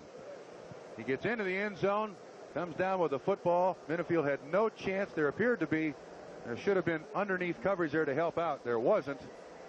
Big catch. Trump, you were talking about Wilson's record as a starting quarterback, 16-9. A lot of people forget he quarterbacked a team at BYU that was 11-0. He's a winning player. That was a great throw and catch. For some strange reason, that has not been enough. Now the Browns in their 2-minute offense with only 44 seconds on the clock go right to the shotgun on first down. Ryder runs, and a hit is made, and it was a beauty by Rod Martin, a Pro Bowl linebacker. Don, we set this football game up as the Cleveland Browns, the second best rushing offense in the NFL. In the first half, they've not run the ball with real consistency, and their entire offense seems to stem off that. The play action passes. Browns have got to run the ball well. This is what happened to them last week. They didn't run the ball well in the first half. Houston led at half. Browns fans booing as Cleveland going to go to the locker room without running any more plays. Flores and the Raiders have to be happy. They don't like to come to chilly weather. And even though they've won here every time they play, they don't particularly like this stadium. Not with 80,000 people rooting against them and a very good Cleveland team. But the Raiders have stood tall in the first half, playing sound football, coming up with some big drives when they had to, including the opening one and then the last one of the half, when Mark Wilson brought them into the end zone with that touchdown throw to Marcus Allen. So the Raiders, a team that is said by their management to be struggling, is a team that right now has a very impressive first half to its credit from. Don, the thing I liked, and if you characterize the Los Angeles Raiders, they are a team of great team speed. And I think in the opening drive when Hawkins runs the ball in the end zone, they showed it. And the speed with Allen, when he got into the end zone on that last reception, once again you show the team speed. They're just outstanding. They have so many weapons. Don Shula calls the Raiders the fastest team in football. They believers that speed kills, although they've not gone deep very much today. In fact, twice when they tried to, their great flanker, Doki Williams, their deep threat of the moment, their deep burner, was called for fouls. Well, that bump and run defense that Cleveland runs is going to allow Marcus Allen, Todd Christensen to be open underneath. And Mark Wilson is smart enough, and so is Tom Flores, calling the plays on the sideline, just to get it to those guys, turn them loose, let them pick up yardage upfield. Always the commitment to excellence sign at the Los Angeles Coliseum. As the Raider fans know, there must be 5,000 of them. Second to Washington in the NFL, but not today. Look what the Raiders have done to the Brown running game, held it to 39 yards. And that's the secret to the Browns offense. Run that ball, then play action off of it. Here's Chris Barr kicking off a spinning kick taken by Glenn Young. He'll go to the 22, 24-yard line, still working on it. Maybe got to the 25. Kosar's passing numbers also, Trump, weren't very happy for the Cleveland fans. 2 of 6, just 43 yards as a comparison. Mark Wilson, even though injured, 9 of 16, 123 yards and a touchdown. But the Browns are still in the ballgame, down just 7 points. But they've got to be able to run the football. This is a very similar half to the half that they had last week against Houston, Don. Would you agree? Yep, and I recall very vividly the first pass that Kosar threw in the second half was a 68-yard touchdown to Clarence Weathers. Weathers right now is troubled by a leg injury. He's not in the game. Glenn Young is on the left flank, and Brian Brennan's on the right to the lower portion of your screen. First down and 10 for Cleveland. Kosar looking long, just like a week ago, but comes up short. Second down and 10 for the Browns. He's looking at Glenn Young, a third-year player from Mississippi State, primarily a kick returner. Reggie McKenzie on the coverage there. Ernie now 2 of 7. You need better stats out of your quarterback than that, regardless of the problems your offense is having in the first half. Young was open, should have got the ball to him there. Haven't called Lyle Alzado's number a lot. Played for the Browns. Couldn't run for much here, except for the exits. The fans really got on the last time he came in. Here's a handoff straight ahead, and across to the 30-yard line goes Kevin Mack of the Browns, and Matt Millen knocked him down for the Raiders on the play with 14:33 to play. He came into the game averaging 5.1 yards per carry. Has not been close to that today. Alzado really is a pretty amazing athlete, though. 15th year. They talk about the legs being the first thing to go. Usually it's the enthusiasm. He still has that. No, he can still play. He's the old man. He's the teacher for Sean Jones, giant defensive end. Raiders like Lyle Alzado. He's their type of person. And a winning player for him. Now 3rd and 7, and Kosar from the shotgun. Big rush, and Townsend knocks him down. It's a sack back of the 21. Greg Townsend, a third-year player with tremendous takeoff speed, very quick, one of the fastest Raiders, certainly the fastest defensive lineman. He just ran by the blocker. This is the first sack the Cleveland Browns have allowed today. They protected Kosar and Danielson very well, but that's more because it's a very short passing game. You can't run it. You can't run that high percentage passing game. That's what's happened to Cleveland. Here's Gossett, whose punting has been a very negative stat for the Browns. This time he hits a good one downfield, and Fulton Walker fair catches it as 34. So Gossett, the young punter who had his problems connecting in the first half, hits a 44-yarder. As you see, no return. So the Raiders go on offense for the first time in the third quarter. They'll have the ball at their 34-yard line, leading the game 14-7. Raiders, those 7 points scored right at the end of the first half.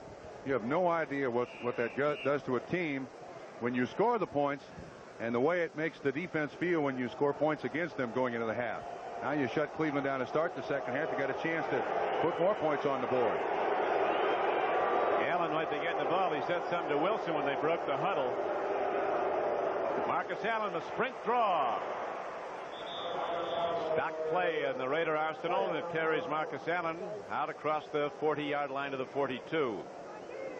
Allen waits a step and then takes off on the quick draw. Don Rogers on the tackle, and of course when you hear the name of the safeties making awful lots of tackles, you know that the defensive line is not doing their job.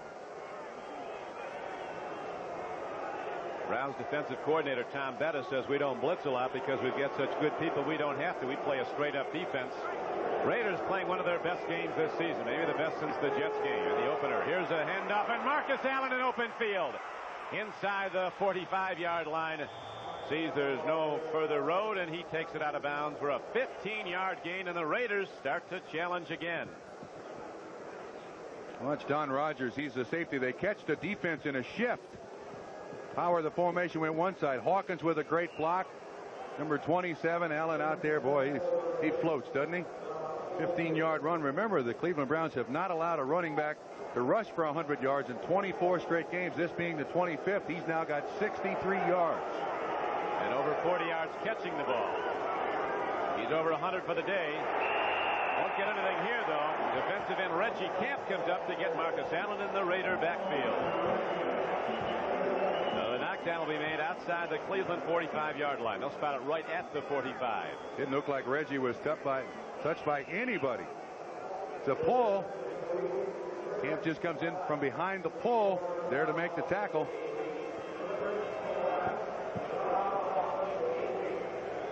Nobody gets very much against this Cleveland defense. But the Raiders today using a lot of different plays. Same people getting the ball, but different ways. Right now the Raiders have a 14-7 lead. Wilson throws, and Christensen comes up with the ball. There's a marker down both in the backfield and where Christensen caught it. He said he got it. Roughing the passer. Took a shot at Wilson, did the Cleveland Browns, and Ben Dreith was there to call it. And I think the other flag is on Cleveland, too. Going to be pass interference against Al Gross. Stopping the clock with 12:02 to play in the third quarter.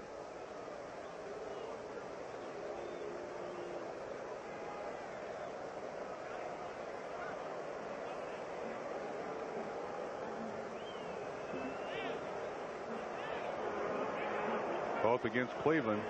They'll take the one that cost them the most yards. Defensive pass interference declined.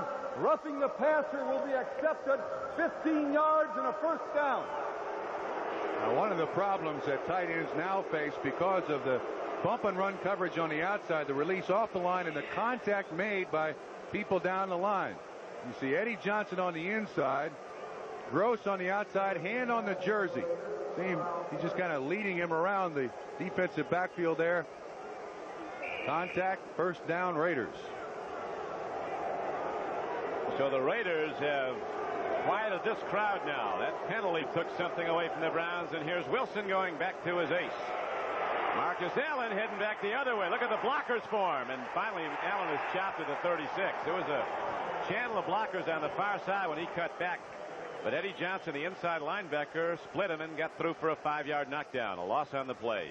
Mark Wilson once again trying to make a block, but he thinks, wait a minute, what am I doing here? Watch when Allen cuts back. You'll see Mark Wilson just kind of dive down to the ground there to avoid contact. Gets in somebody's way. Well, that's about as good a block as you'll see from a quarterback in any game. Good second look. Our producer today for NBC Sports is Kenneth Edmondson. Our director, Richard Klein. Ted Nathanson, the coordinating producer of NBC Football, here to see this big game as the Raiders go long, and the ball is broken up inside the 5-yard line. Dokie Williams was on the fly, and Frank Minifield, the little guy who can go up, knocked it down. Great coverage. One of the things you'll notice here that Minifield does, he gets himself between the receiver and the quarterback. Watch at the top of the screen.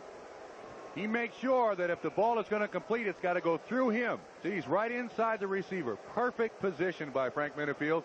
He's able to just tip it away.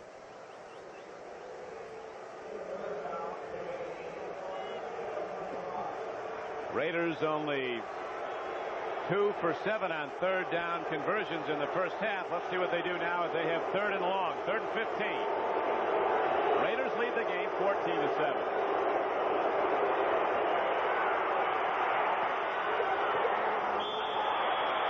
Thrown ball, but Dokie Williams was a little late turning back to look at it, so it comes up incomplete, and Ray Guy comes out to punt the ball for Los Angeles. Hanford Dixon in coverage there. At the bottom of the screen, right in front of us here, you'll see the hand-to-hand combat, and about right now the ball is thrown. Get your head around. He does get his head around, but he can't get his hands up. That was a well-thrown ball by Wilson, and should have been caught by Dokie Williams. Ray Guy, a great placement punter. Punted 10 times last week against New Orleans. 5 of those went out of bounds inside the 20-yard line. Angles far sideline. It's a spiral deep. They're going to spot it out of bounds. 5-yard line. Great kick. Boy, this guy's something. 1st and 95 for the Cleveland Browns. What a weapon.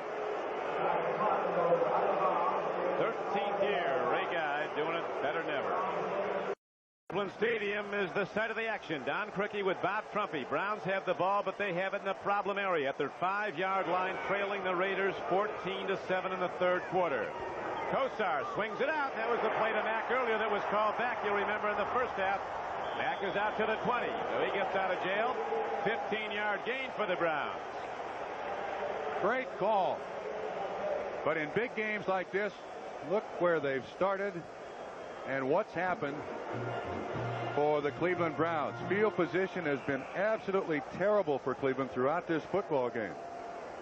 That first one, of course, after the opening touchdown drive. First time the Browns got their hands on the ball. That's their last 5 possessions.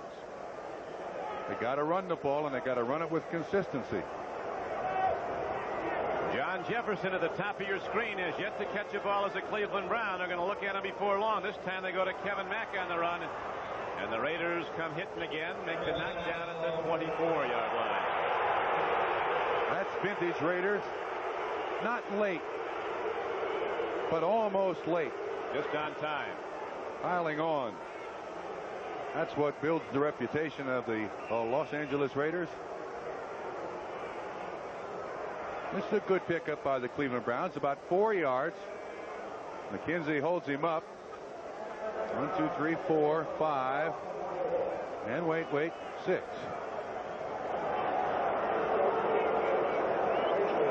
That brings up 2nd down and 6 now for the Browns. They're looking long. Kosar fires far flank. Makes the connection with Ozzie Newsome. It looks like a first down. It is out to the 33-yard line.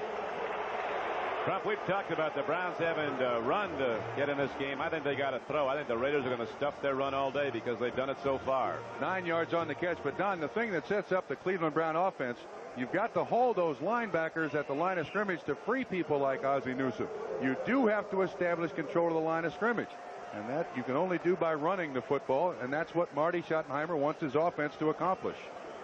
And you've got to get the ball in the hands of your all-pro players. And Ozzie Newsome is one of them. Consensus all-pro tight end. Caught 2 today for 20 yards. Kosar takes a look. Here's a big rush. He fires. Oh, there's a penalty marker and a well-called one. Harry Holt, number 81, a former all-pro player in Canada, was held by Mike Davis before the ball came in. He did a great job, too, Holt did. When he turned around to look back at Kosar, he realized where Davis was behind him, and he held his position. He didn't move. And, of course, in lunging out to the football, Davis had to go through the receiver to get it. Defense, 36 pass interference. First down. So the penalty assessment is 12 yards against the Raiders. Now watch at the top of the screen. Watch him hold his position. You see the contact there, Davis? He holds his position. See there? Great job by Holt. And in the last moment, he dives out. That causes the interference. Very smart play by the young man out of Canada. Mike Davis, they'll never forget the play he made here, though, in Cleveland. January 4th, 1981. He stopped the Browns in a playoff game with that end zone interception when the temperature was about 40 degrees below zero at the chill factor. The rest, as they say, is history. The Raiders went on to rout Philadelphia in Super Bowl 15. Now, though, it's first down for Cleveland. Take the reverse. Kevin Mack takes it ahead. He gets it out 8. Out across the 50-yard line down to the Raider 48. First time that play's been called today. Well, they're moving it around, calling a lot of different formations. Got a hole in the Raiders at the line of scrimmage. Scoreboard changing. The Steelers were down 3-0. Badly in need of a win. Now they've roared back. Buffalo yet to win a game. Mike today sold 22,000 tickets to that one. That's all? That was all. The city that led the NFL in attendance not that many years ago averaged 80,000 a game one year. So 79 and change. You don't win, they don't show. Second down and 4 now for the Browns. Kevin Mack didn't get much. Nice play by Matt Millen, who shot the gap, made the first hit for Los Angeles as the knockdown was at the 46-yard line of the Raiders. And the game clock shows 7:45 to play in the third quarter. Trump? Raiders have done an outstanding job against what I think is a much improved offensive team in the Cleveland Browns. They've just about totally shut down the running offense of the Cleveland Browns. Marty Schottenheimer putting the ball in the hands of a young starting pitcher, Bernie Kosar. Ozzie Newsome said when Kosar came in the game for the first time in regular season, he came into the huddle with a big smile on his face. He said right away it was his huddle. You knew the guy was going to do something for you. Brought the Browns from behind last week. He'll have to do it again today if he can. The long ball. Ozzie Newsome's out there. Very nearly interference. Newsome's looking for a call and doesn't get one. This is the part of the game that has changed so much in 1985. If that defensive back can look back at the quarterback, there's an awful lot of contact that's allowed. Inside release. Watch Davis. See his left arm go up there? Yep.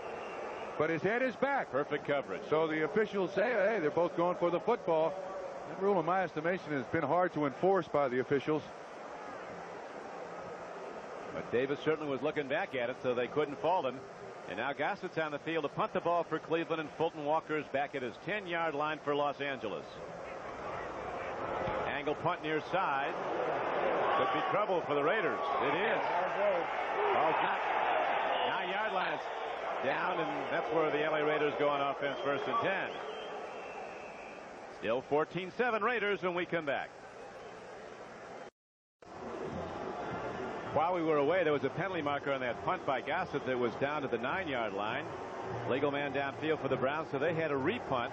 Next one was a 39-yarder with no return that carried down to the 16, 17-yard line of the Raiders. That's where Mark Wilson will go with his offense, first and 10, after he consults with head coach Tom Flores. Flores now in his 7th year as the Raider coach. Not in big games like this, field position so vitally important to winning. This is the first time that the Los Angeles Raiders have had the ball back inside their 20 that I can remember today. It's a doubleheader day on NBC Sports. The Jets are rolling in the AFC East, play at New England today. Seattle and Denver, two of the other co-leaders in the AFC West, along with the Raiders, match their 4-2 records at Mile High Stadium. We have 6:52 to play in the third quarter here at Cleveland. The Raiders lead the game 14-7 and have the ball, first and 10. Wilson gets the Johnson & Johnson Award this week. There's the dogs. That's the dog pound. They're all barking down there. Wilson, with all his injuries, playing the way he's playing. The dog house. The dog house. But the Raiders have been no dogs here today. They've played very sound football on both sides of the line of scrimmage. And right now, the Raiders, with the crowd noise starting up, set it up, first and 10. Allen. He got 5. Free safety Don Rogers tackled him. Jim Plunkett, the longtime Raider, in his 15th year, but he'll not play again this season, going out with the shoulder injury. Plunkett, a lot of people forget. A lot of people didn't know this guy was a great linebacker in high school. He's an all-state linebacker in California. He's got the size. All-state wrestler. But now he can only look on as another less injured quarterback, Mark Wilson, directs the Raiders, and quite well. A long ball. Doki Williams, he's there. and Williams is down to the 40-yard line of the Cleveland Browns. Al Gross saved a touchdown, but bad shoulder and all. Mark Wilson drills a tight spiral for a 38-yard gain. That was a tremendous throw in between two receivers. It looked like a double rotation zone. Corner up, safety over. Watch him put it right in between the two. Boy, that's a great catch and an excellent pattern run by Dokie Williams. Al Gross on the coverage. The Raiders have just gotten their offense together today. This is an outstanding defense by the Cleveland Browns. The Raiders have not paid a lot of respect to it. I want to get you to explain a double rotation. Those of us didn't go to MIT. I will tell you. Pitch back. Marcus Allen lost the ball. Browns have it, I think. They do. Cousineau. Boy, is that a big play for Cleveland. First turnover of the ball game. The double rotation zone means nothing now.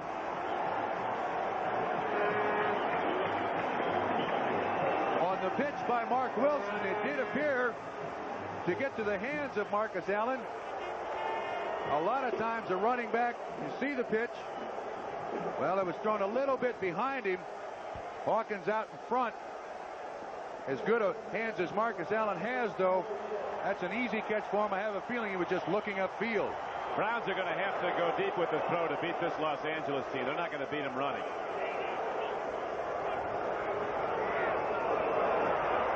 Biner takes the ball ahead for 3 yards to the 50. But as you pointed out, Trump, you've got to keep those linebackers in position. If they can drop back in pass coverage and they know you're going to throw, you're trying to complete against 8.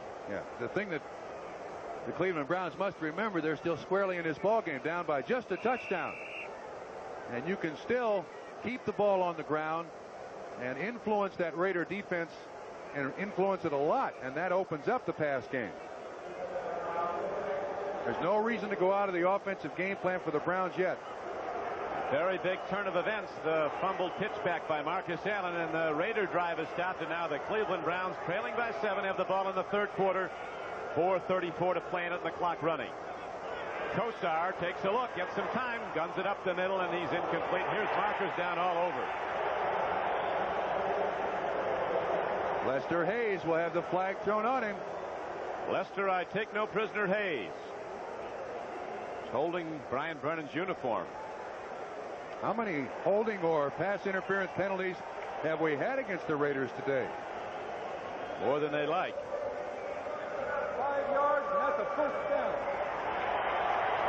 So 2 big plays now. The fumble recovery, and here's the defensive foul against Lester Hayes, and the Browns, when what was an incomplete pass, instead get a first down at the Raider 45. That defensive pass interference or illegal use of the hands by the Raiders has been the Browns' biggest play of the day. Right.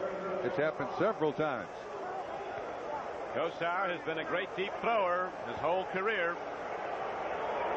Right now, he has a 1st and 10 at the 45-yard line of Los Angeles. Raiders lead the game 14-7 third quarter. Pitch back. Biner, open field. And Ernest Biner from East Carolina takes the ball down to the 31-yard line of the Raiders for a Cleveland Brown first down. As it starts to rain here in Cleveland, hard. No matter how they run the ball down, they've got to run the ball. Defenses are taught, once the quarterback goes by the deepest running back, look at that rain coming down in sheets.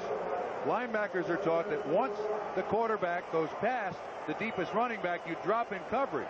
But in that particular instance, Bernie dropped back just a little shovel pass forward.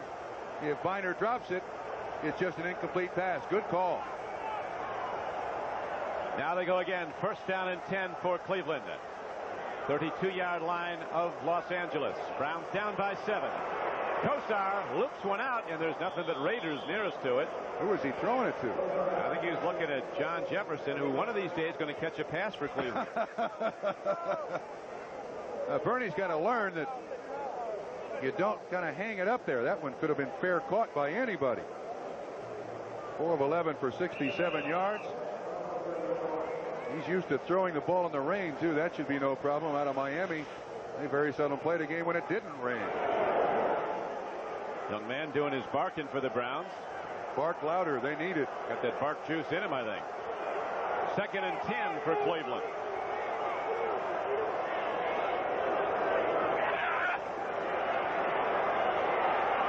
Newsome, great play down to the 23-yard line. The Wizard of Oz, they call him, catches his 3rd pass. On 2nd and 10, he gains 9 yards. He's caught 3 now for 29 yards from. First half, the Los Angeles Raiders were able to put lots of pressure on Kosar. Second half, he's had plenty of time to throw. This one zinged out there to Newsome. Newsome off his feet, makes the catch. Not enough for a first down, but a very, very big catch. And he can make some big catches for you. Tremendous hands. He's just a great player, great leader on and off the field. Right now, 3rd and 1. Miner breaks the crust. He's down to the 20, and he has a first down for Cleveland. As now on the shores of Lake Erie, the weather's turned ugly. The temperature dropping. A hard rain has begun to fall, making an already wet field even more difficult to move on. The Browns like it like this. Now the adrenaline pumping in the Cleveland Browns, too. They're really going at it. This has been a very impressive drive after that turnover. The only turnover of the ball game, and the Browns are going to make good on it. Big boys from California, Trump, aren't used to this kind of weather. Now's a Raider down on the play. Brad Van Pelt, an outside linebacker, shaken up. Well, there's a pause in the action with 3:51 to play in the 3rd quarter. We'll be back.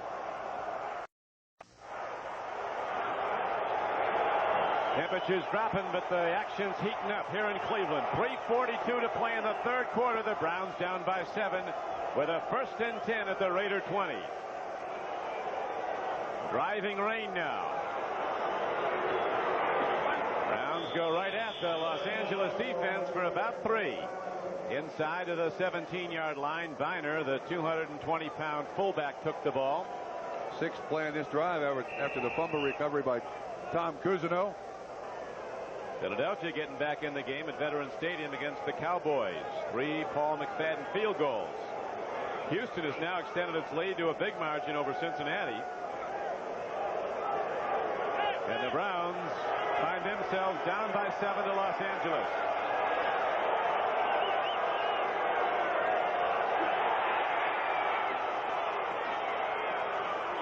Hey, those guys on the right side are doing some blocking. Lilja moved out. Number 62 made a big block. Matt Millen filled to make the hit.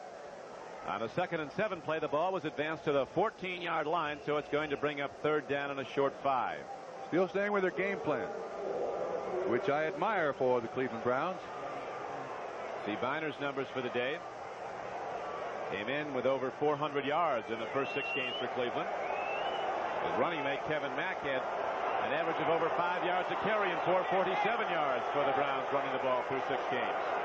Raiders primarily, though, with a stunning defensive shutdown, a lot of running plays. Here's a ball into the end zone. Brennan is there, and he can't get to it, and there's no call. They rule that defensive back Sam Seal was looking back at the ball, which he was, so it's a clean play, and Brennan is screened off from the football. That brings up 4th down. That bump and run by these two teams is outstanding. You see the contact, but both are looking for the football. Therefore, no flag. Bernie likes to throw it deep. There's no question about that. Matt Barr, the brother of Raider kicker Chris Barr's on the field now. He's made only 3 of 4 this year. Hasn't tried many. This is a 31-yarder. If successful in the rain, it'll bring it to a 14-10 count. Raiders. Looks like he's got it. He does. So with 2 minutes and 1 second to play in the 3rd quarter, the Browns capitalize, move down the field, and they now have come back to within 4, and we'll be back with the Cleveland kickoff after this. Chris Barr ready to kick it off for Cleveland. Matt Barr's brother. He just hit the 31-yard field goal in Matt Barr to bring the Browns back to within 4. Center downfield goes to Sam Seal. He's quick. Starting move gets him to the 30-yard line, and there the Raiders go on offense with a 4-point lead and 1:53 to play in the 3rd quarter. Travis Tucker was on the stop. Dallas still holding to a 5-point lead over the Eagles at Philadelphia now in the 4th quarter. If you believe it, at day's end, the defending world champions, the 49ers, could be 3-4 and 4 full games behind the Rams in their division. Los Angeles is winning big. It's Kansas City right now. Giants beating Washington soundly 17-0.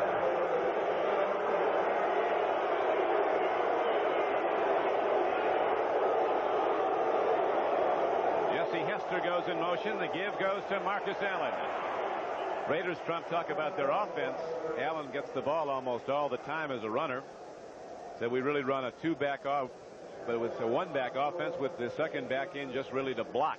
It functions very much like the 1-back offense. I don't blame them either. Hawkins is an excellent blocking running back, and Marcus Allen now 18 carries, 64 yards, as many times as you can get it in his hands. That's very smart offense. Bruce Davis at left tackle lines up. Charlie Henn at left guard. Osbar down over the ball at center, gives it to Wilson on 2nd and 6. Intercepted. Gross has the ball for Cleveland. And finally, Mark Wilson himself gets him down, but it's inside the 15-yard line of the Raiders.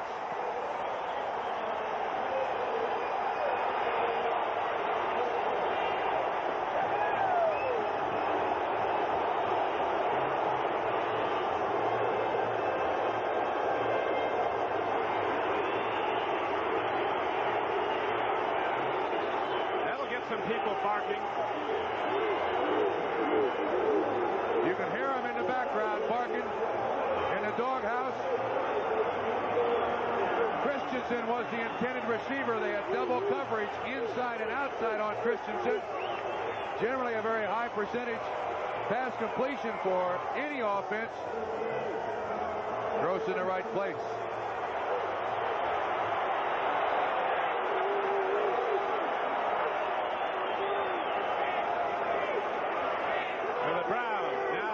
By 4, look to throw, and they sack Kosar back at the 26-yard line. Van Pelt coming from the left outside, a linebacker blitz, and he got Bernie Kosar the second sack of the day of the Cleveland quarterback. Here's the interception once again. You see the coverage. We've seen this before. Eddie Johnson bumps him. That ball just thrown, and Christensen seemed to stop in his pattern. Gross right there to make the interception. 2 turnovers today, both for the Cleveland Browns. Great defensive play call, too, by the Raiders. And here's the sack, too. It looks like Van Pelt was untouched. First down. They go to a linebacker blitz, and nobody laid a glove on Van Pelt.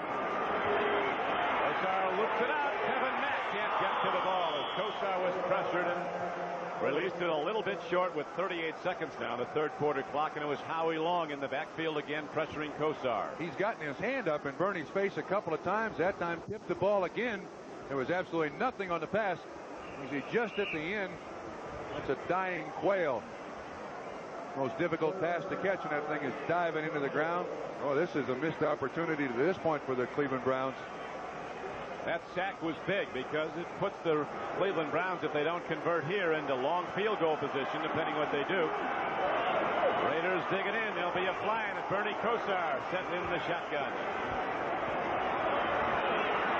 Give him some time, and he's going to run it himself with a lot of room to go. Kosar is down inside the 15-yard line. He's well short of a first down, but he does make it a sure shot field goal now for Matt Barr. The other thing is, though, he's got a field goal no matter where he is out there. You got to try to throw the ball in that instance, Don. That's too long a field goal, though. Into the open end with that wind. Look at that flag. That thing's straight out, blowing in. But still, that's the field goal kicker's responsibility, not the quarterback. If he throws the ball, it's a lot easier to gain the needed yards than it is for Bernie Kosar to run it. Well, they're going to let the quarter run out, so they'll have that wind at their back. They'll be back after these messages from your local station.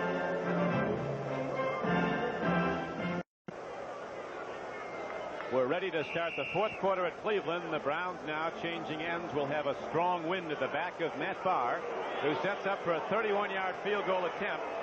If he hits it, Cleveland will be to within 1 of Los Angeles.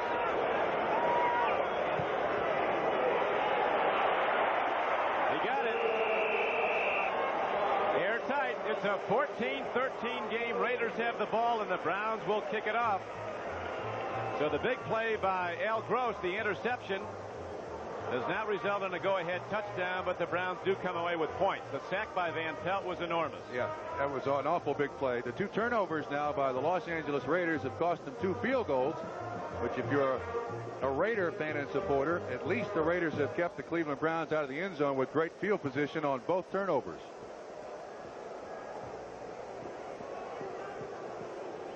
Marty Schottenheimer is just now completing a first year as head coach of the Cleveland Browns. As of next week, it'll be his 1 year on the job. He took over at the halfway mark a season ago when the Browns were 1-7. Stepped in for Sam Rutigliano. They finished 4-4 the rest of the way. Were beaten in overtime, their opening game, by the St. Louis Cardinals, and the Browns had lost so many close games a season ago. Schottenheimer insisted this is a new year and we're not going to lose close games, and they came back and started to win, winning 4 of their last 5 and 3 in a row to take sole possession of first in their division. See how much numbers mean nothing. Time of possession clearly in favor of the Cleveland Browns, and the Raiders lead.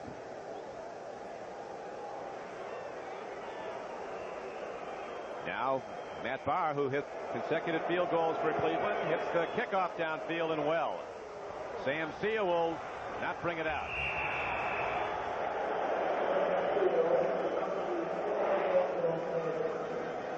So the Raiders go on offense, 1st and 10 at their 20-yard line. Mark Wilson at quarterback has been effective until that last throw when he tried to drill it into coverage to his tight end Christensen, and Gross came away with the ball.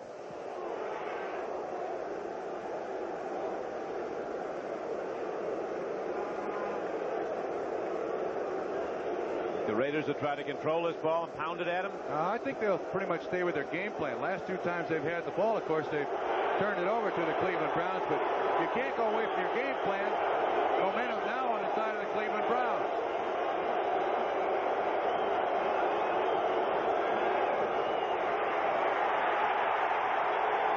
Marcus Allen gets his number called, and the Browns really fire out on defense. Golick, the nose tackle, led the charge along with linebacker Eddie Johnson. Browns defense, them dogs are now fired up, barking loud. They actually bark in the defensive huddle, don't they? Yes, they do. They, as opposed to saying good job, they bark. I guess 1 is a good job, 2 is a spectacular job. I'm not sure what the conversation's like down there. Sometimes you'd be inclined to think that a grown man barking might not be a well man, but defensive player in the last 2 possessions by the Raiders.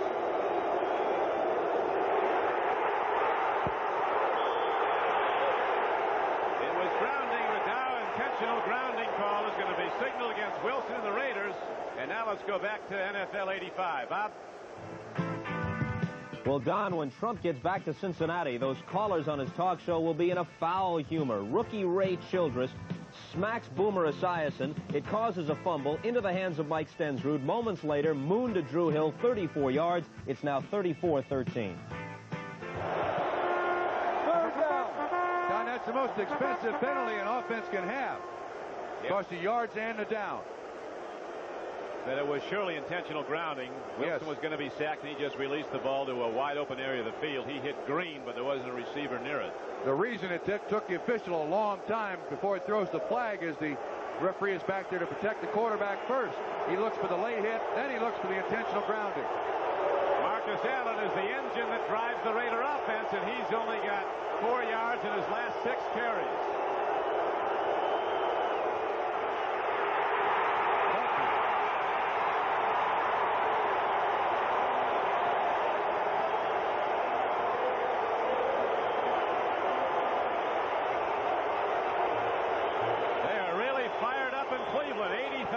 Strong.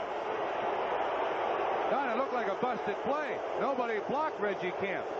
When Mark Wilson handed the ball to Frank Hawkins, Reggie Camp was standing right there. Hawkins had no place to go. No, nobody blocked him is right.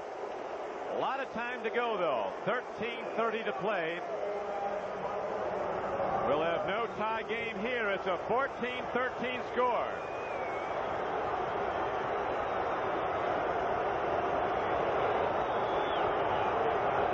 Ray Guy, one of the main men for the Raiders, hits a long spiral downfield. Brian Brennan goes back in the rain, fields the ball. Light rain now, and he's down at his 48-yard line. 37-yard punt by Ray Guy, and just a 2-yard return as a new Raider Jerry Robinson was down to cover.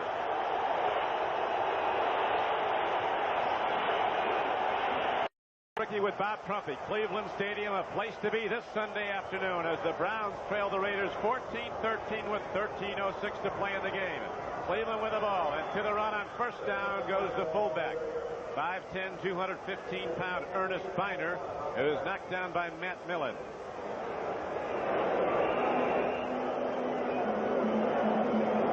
This is the third straight drive now that the Cleveland Browns have started inside the 50-yard line. Previous two, of course, just 6 points, 2 field goals. Raiders have done a good job, Trump, shutting down the run. Biner and Mack working hard to share 81 yards. Biner has 40 and Mack has 41 in a combined 27 carries.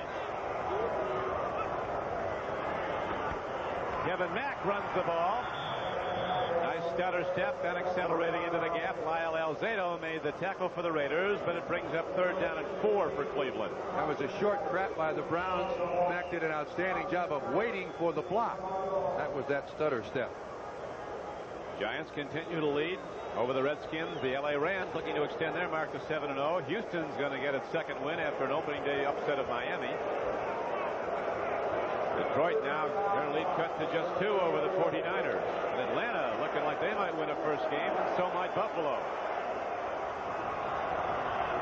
The Browns on 3rd and a long 4 really, as Kosar sets up in the shotgun. They give him time. Almost picked off by Sam Seal. He's a former wide receiver, Seal. The Browns can't move it down, so they have to punt the ball back to Los Angeles with 11:38 to play. Intended receiver was Clarence Weathers of the Browns. Don, it appeared he tried to force that one. There was coverage all over Clarence Weathers. 4th straight incompletion by Bernie Kosar. His numbers not very impressive today. Running the ball, the key to winning for Cleveland in the last 16 games, and they've rushed 36 or more times. They've compiled a 14-2 record.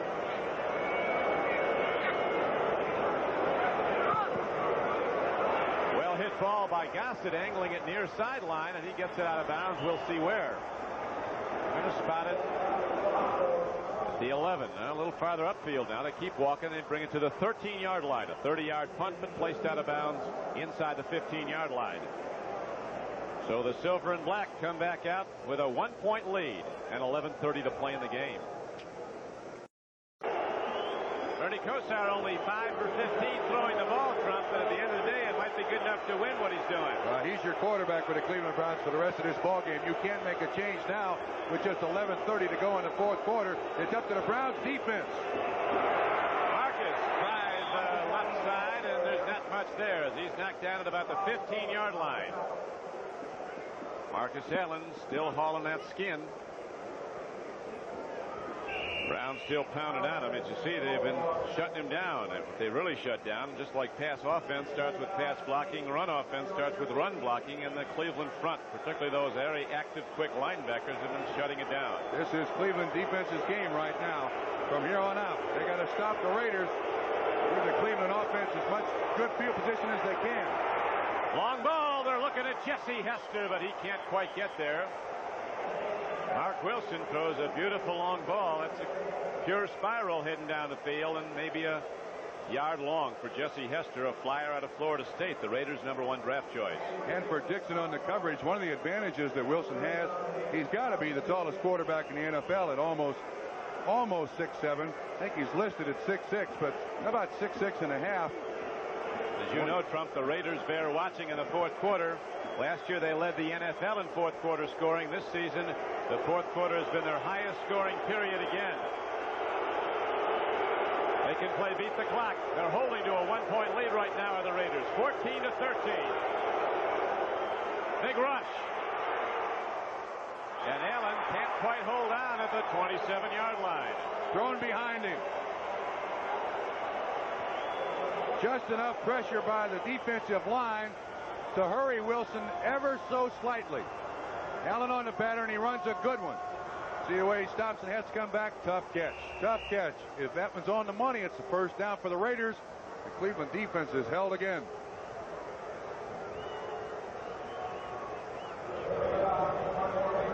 So Ray Guy is back at his his goal line. Standing at the 1 will hit the ball about the 5. The return man is sure-handed Brian Brennan. Got 66 passes from Flutie as a senior at Boston College. Flutie was a junior. Here's a long hit downfield. Brennan fair catching at the 48. Browns with good field position in for a 37-yard punt.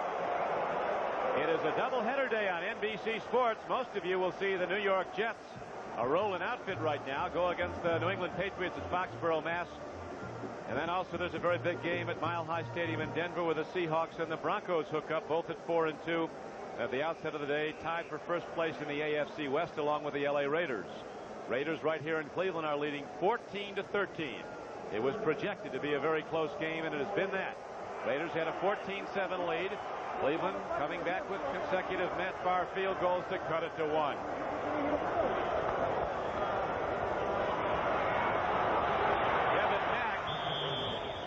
Ahead for gain out to the 50-yard line. Picked up 5. He's got a great ability, Trump, to wait for his blockers. He's not in a hurry. Yeah, that's something you can't teach either. You either have that coming to the game or you never seem to really acquire it. Guarantee you Marcus Allen has it. Last series of downs for the Cleveland Browns, 3 plays and out. That was a pickup of about a yard.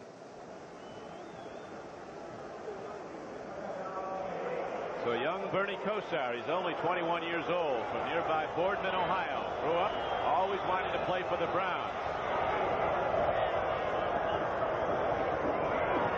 Second and 9. Foul. Definite foul on Mike Davis. His second against him. No question. That's at least the 4th flag on the defensive backs of the Los Angeles Raiders today. Davis knows it too. He has no argument whatsoever. That's a first down. 10:28 to play. We've still got a long way to go. The receiver does an excellent job of just being big in this situation, realizing the defensive back's got to go through him to make the catch. It was Brian Brennan, who can't be too big no matter how tall he stands. Look at that. What a difference. It hurts.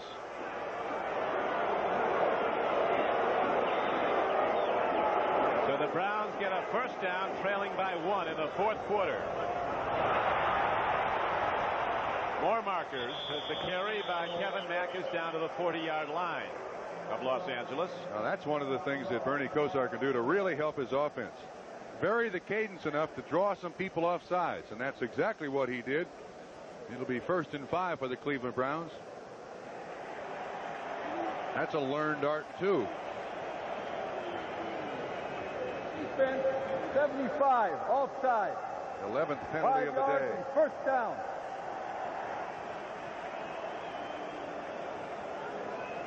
So the Raiders falling back now with the yellow flags thrown against them, and now the ball is set down at the 38-yard line of Los Angeles. 37-yard line where they place it. And there Cleveland will go first down and 5. So Bernie Kosar afforded the luxury of a play call you rarely get. First and 5.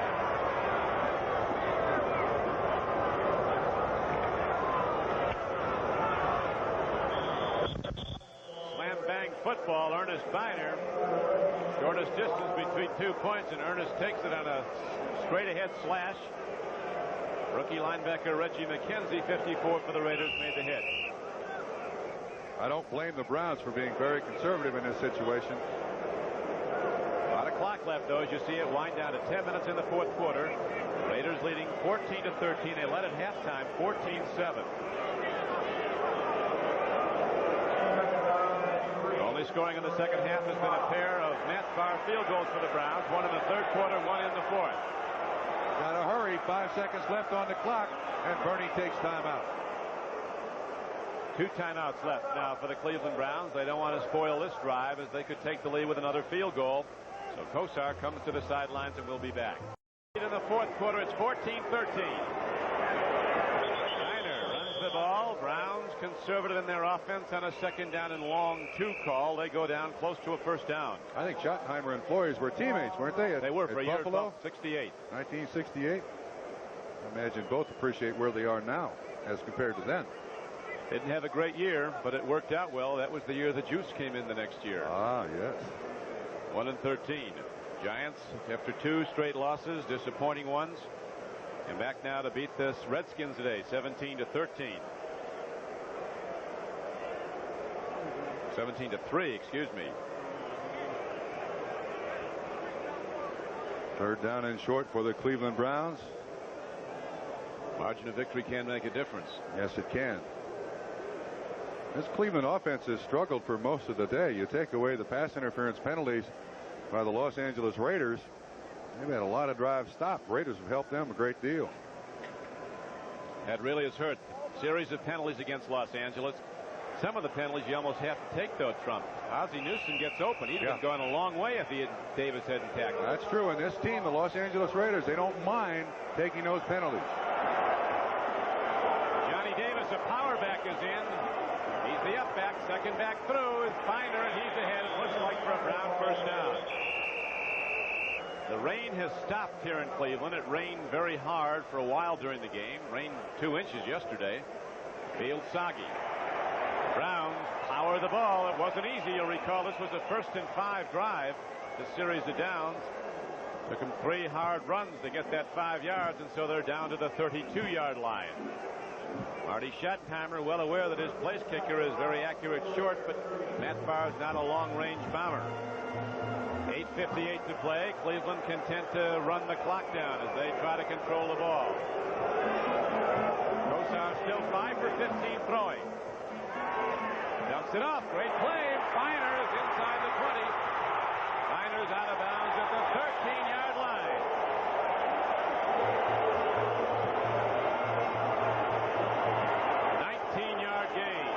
Same play they've run with some regularity. A little half roll by Bernie. He's got good protection there. Finer uncovered for about the 3rd time. That was the play they ran in the first half that was called back. And watch Ozzie Newsome. If you want to see a block, first of all, he had trouble getting away from Mike Davis, but watch this block. He gets Finer another few yards. Davis on the ground. The Browns with first down. Mack wisely puts 2 arms on the ball, something Biner did not do, and those Raiders know how to put their helmet on the football and take it away. He holds on, gets a little bit, but he gets it straight ahead, and so the Browns are straight away at a field goal attempt with still 3 more downs coming on this sequence with 8:23 and running in the 4th quarter, and the Raiders in the lead 14-13. Matt Barr, he kicked on a Super Bowl championship team at Pittsburgh.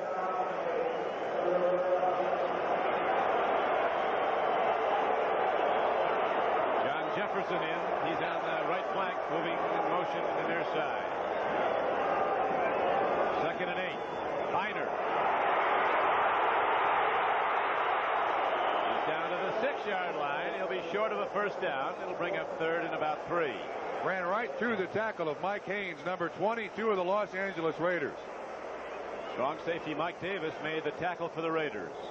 And the game clock ticks down on what is now turning into a cold day in Cleveland. It's down to 7:35 and running in the 4th quarter. Good block by Mack on Van Pelt. Now watch Finer run right through the tackle of Mike Haynes. Moving up for a pickup of about 5 yards.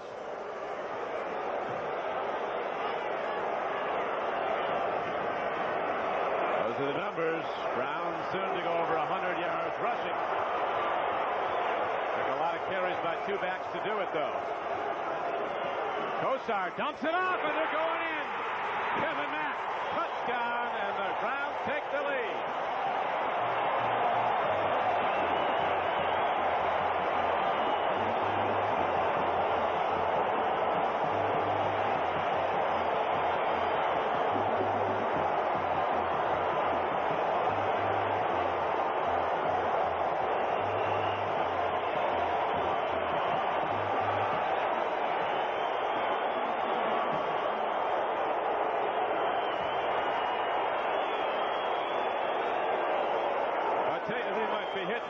On the decibel count here in Cleveland as 80,000 raise the roof of this old stadium on the shores of Lake Erie. A 7-yard touchdown play. Extra point is good. 7:07 2:07 to go in the game, and now the Raiders find themselves behind for the first time in the game. They trail 20-14 and need a touchdown. Kosar's numbers, 7-17, 102 yards, and that touchdown to Kevin Mack. He didn't have great numbers a week ago, as you remember, Trump. He said, I'm out here to get W's. That's what we got. Good play action fake. Holds Matt Millen. We can run that back again. You'll see exactly why he is so wide open. Kevin Mack. Matt Millen, the middle linebacker, has to respect the run. And at that spot on the field, he's got to make sure that he doesn't allow somebody to run right at him. You can see the moment's hesitation by Matt Millen that allows Mack to get out in the flat. An easy catch. Kosar knows when to get it on the money, doesn't he? Down by the goal line. Watch again. Watch 55. Watch 55. You see the fake? Holds him already. Mack is out in the flat. Touchdown. Philadelphia just beat Dallas 16-14 in an upset at Philadelphia. Now the Browns pick it up. Sam Seal sees the ball go in and go out of bounds before they got to the end zone. Now it's a touchback. It comes out to the 20. So the Raiders, needing a touchdown, have 80 yards of real estate down to the Cleveland goal line as Bernie Kosar, who wouldn't get nervous if the building was on fire. He's an amazing guy. You know, Don, one of the signs of an excellent team is a team that doesn't play particularly well still comes up with the winning numbers on the board. Offensively, the Cleveland Browns have not done anything outstanding. They've run one play that's gained him a majority of yards. Got a lot of penalties against the Raiders, and they lead. Team of character. But the Raiders are something. They can play beat the clock better than anybody. They've got time now. Throw and a completion. Christensen takes the ball to the 24-yard line. A 20-14 game. The Browns in the lead for the first time with the clock running and 6:50 as you see to play. Hanford Dixon made the stop. There it is. The Philadelphia Eagles score late in the game. Jaworski threw to Kenny Jackson, a 36-yard touchdown pass play that brought the Eagles from behind. The Rams with a shutout go to 7-0. A perfect record. The Bears will try to equal that when they play Green Bay tomorrow night at Soldier Field.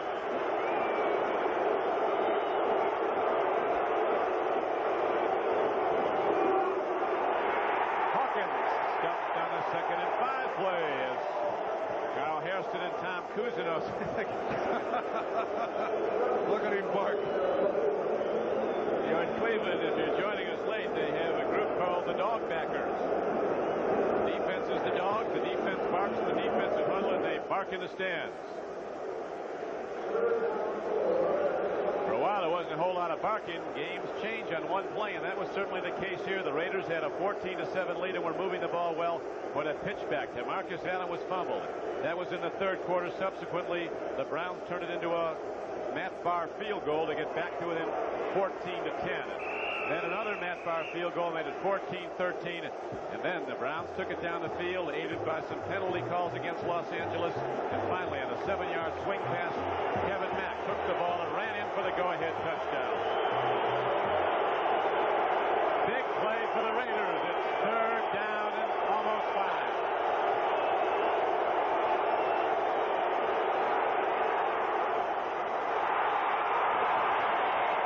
The Browns defense holds with 5:35 to play. Fourth down arises for Los Angeles. I think these guys didn't want this game. Well, they don't have it yet. Intended for Todd Christensen, but 4 guys tipped it. Just enough pressure on Wilson that he had to throw it when he did. He has tried very hard to get that ball into Todd Christensen.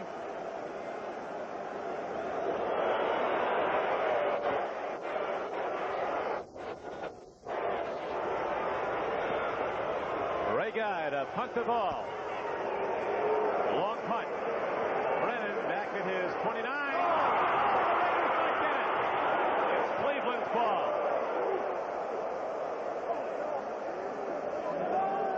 Woo! Caught Mr. Brennan right square in a face mask. That's a friendly bounce. If he gets the ball out of bounds, at least the Raiders can't recover it. which he does. Great second look. Our producer for NBC Sports today is Kenneth Roy Edmondson. Our director, Richard Klein. As right now, we have 5:23 to play in the game. The Cleveland Browns are holding to a 20-14 lead. Kosar's numbers aren't Hall of Fame, but the end result is just what they like.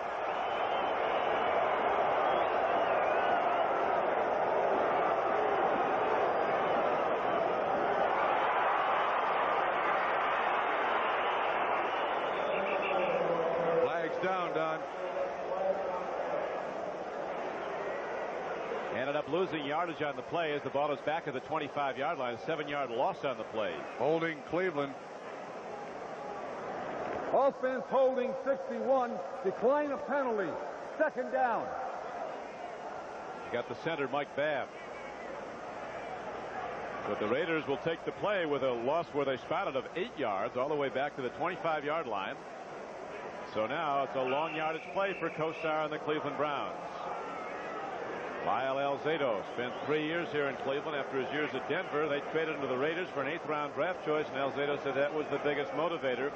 They only thought I was worth a number 8.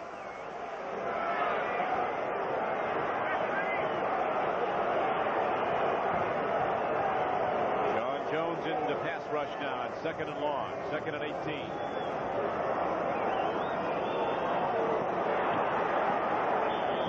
Kevin Mack takes the ball to the 29-yard line. Matt Millen knocked him down on the play. Raiders looking to get it back now as the game clock keeps it ticking down. 4:35 left to play. It's clearing up somewhat in Cleveland. No threat of rain right now. The lights are on. If I were Cleveland, I think I'd run this, not take a chance with a turnover, and hope Mr. Gossett gets off his best punt of the day. Turn it back into the hands of my defense. Good point. Defense is what wins games for the Cleveland Browns. And it's gotten stronger as this game's go on. They do indeed go to the run, and Kevin Mack takes the ball. He lost it for a moment. Raiders think they have it. Official says no. He got really nailed. Take a look at that again. Mikel, as you can see, is exercised.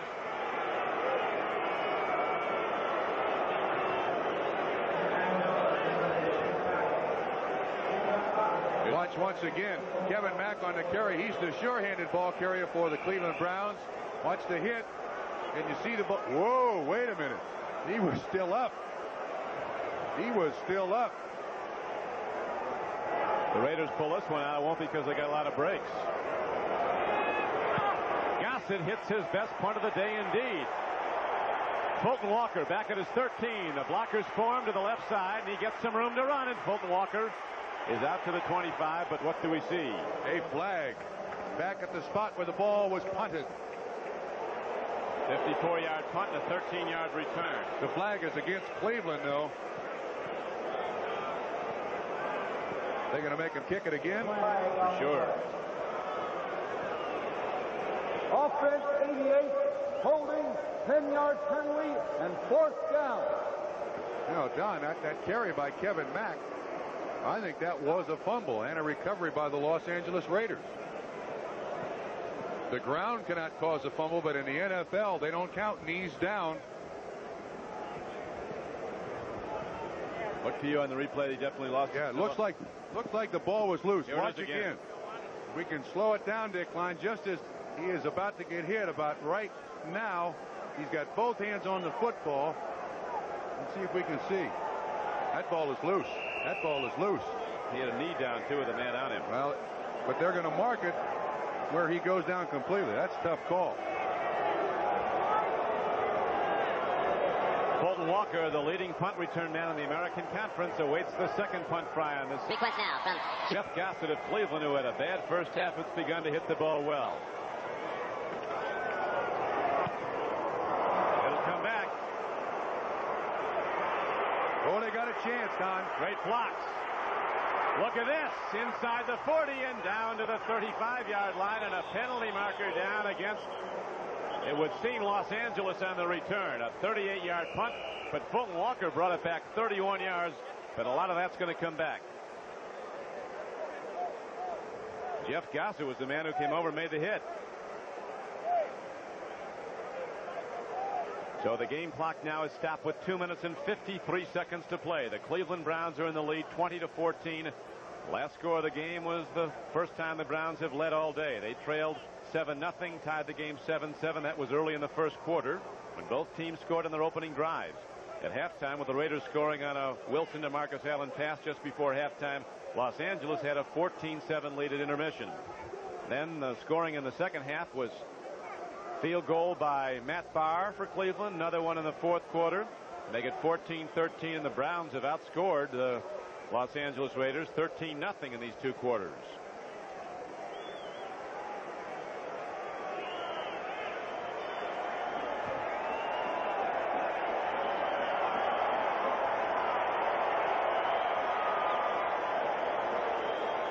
The call, a clipping call. Number 30, illegal block, low block. Number 30, 15 yards. Stacey Turan. The thing that hurts most is they don't mark that penalty off from the spot where the return ended. They mark it off from the spot where the penalty took place.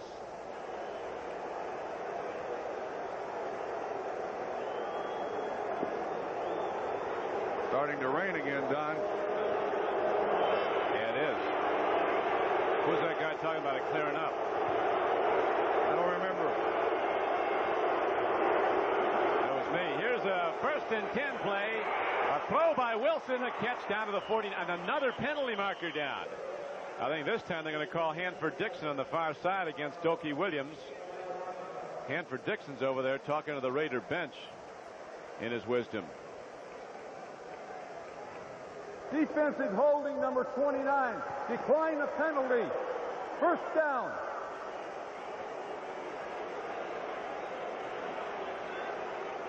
A missed Raider field goal that hit the upright was a big problem in this game also. Here's what happened earlier when Chris Barr kicked one. It looked to be on the way in good, but it hit the upright bounce back, and the Raiders were denied points. Now they go 1st and 10. Wilson throws, the ball is caught at the 39-yard line. Eddie Johnson was the man who hit Jesse Hester, the rookie. Has a gain of almost 10 yards. It is a 10-yard gain where they spot the ball. It'll be a first down. 2:23 to go in the football game. You can see that the Raiders are going away from Todd Christensen and going to the other side of the field. Hester's caught a couple of big passes here in the latter stages of this ball game. And we harken back, Trump, to that man on the street one day in Oakland when asked what's the best thing about Raider football. The last 2 minutes. It's coming up. 2 minutes and 20 seconds left to go in this game, and the Raiders down by 6. A touchdown on an extra point will win it. Cleveland Browns last season lost 9 games in the last 2 minutes. This year they seem to have changed that pattern. Hawkins runs, and he gets a first down for the Raiders down to the 37-yard line.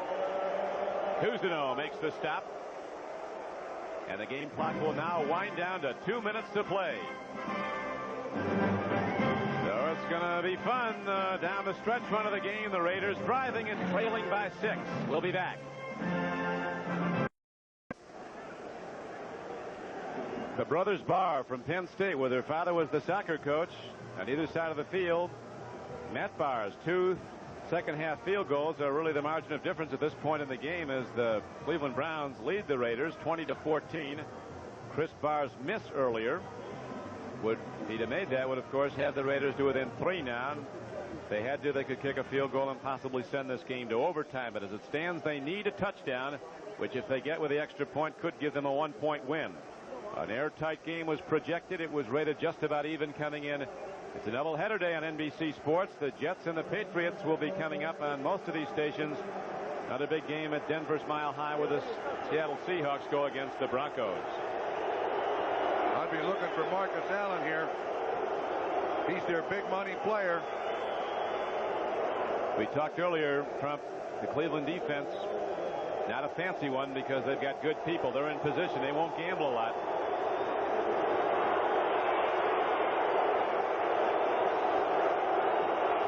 Here's a blitz. Raider throw, and it's incomplete. Don Rogers almost had the ball. On first down, Rogers making a diving play at the ball. The second-year man from UCLA. Intended for Marcus Allen out of the backfield. Good coverage by the Cleveland Browns. Wilson tries to put this right in between the two defensive players. Almost picked off by Rodgers. When you throw it in Mr. Rodgers' neighborhood, you're taking a chance. AFC Defensive Rookie of the Year. Now, 2nd down and 10 for the Raiders. They trail by 6 with less than 2 minutes to play. Penalty marker as the strike is made to Todd Christensen down to the 28-yard line. Looks to be just short of the first down. We'll see where they spot it. I think they got Frank Minifield lining up off sides. They'll take the play then. 2nd down and 10. It looks like the ball is just short of a first down. If they go with the play, it'll be 3rd down and less than a yard. Oh, they call it against the Raiders. Minifield looked like he was lined up off sides, trying to really get up there in the receiver's face. Illegal motion number 85. 5 yards and 2nd down. Doki Williams. And that's where Frank Minifield was. Minifield was so tight on him. Doki got a little antsy there. I'll tell you, we got a full house, almost 80,000 here, and nary a party is left yet. We're going down to the final gun, it looks like. 1:47 to play. Raiders down by 6. 2nd and 15. Wilson arcs the ball to Marcus Allen. It's incomplete at the 24-yard line. Now while they realign, let's go to Ahmad Rashad at NFL 85. Ahmad? All right, Don. 19 seconds left to go in Minnesota. Tommy Kramer looking back, trying to find a receiver, finds Leo Lewis, a 26-yard touchdown. Vikings lead 21-14. I taught Leo well, Don. You sure did. You taught him real well, and that's the old Trapper. Bud Grant's got those guys back on track, doesn't he? Up in You got Minnesota? that right. Once again, watch this play. Great coverage by Banks. He's not looking back, but there doesn't appear to be any contact on Marcus Allen before the ball gets there. Banks, one of the few players who could cover a running back out of the backfield. Right now, they only cheers the Raiders here from their sideline.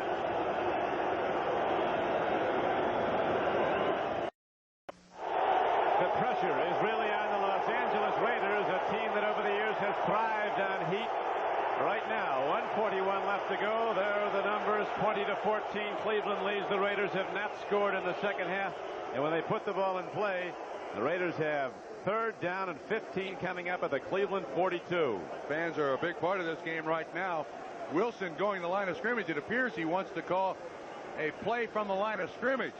He can't get the signals out because the fans are so loud. They'll start up again as the Raiders go to the line of scrimmage. Once again, that reception and good defensive play by Chip Banks. Watch right at the end of it. Is Banks interfering? The officials say no. So the Raiders set up. Nothing but a big play now will carry this team. Marcus Allen, the lone setback. They flex out the tight end Christensen. He's to the left. Guy's got the dog mask on all day. Wilson can't call the signals. He's probably going to call a play at the line of scrimmage. It's never going to get any better. Browns coaches are calling for quiet. I'll tell you one thing. Wilson's milking this a little bit because he is right up underneath the center. Which is a very wise thing to do. Yes. 3rd and 15. It's good for a first down. The Raiders get the first down to the 25-yard line. Mark Wilson under pressure guns a line drive throw and just off the turf. Doki Williams goes to both knees to take it in. A 17-yard gain, and the Raider drive is alive. 1:20 to play. Raiders trail by 6.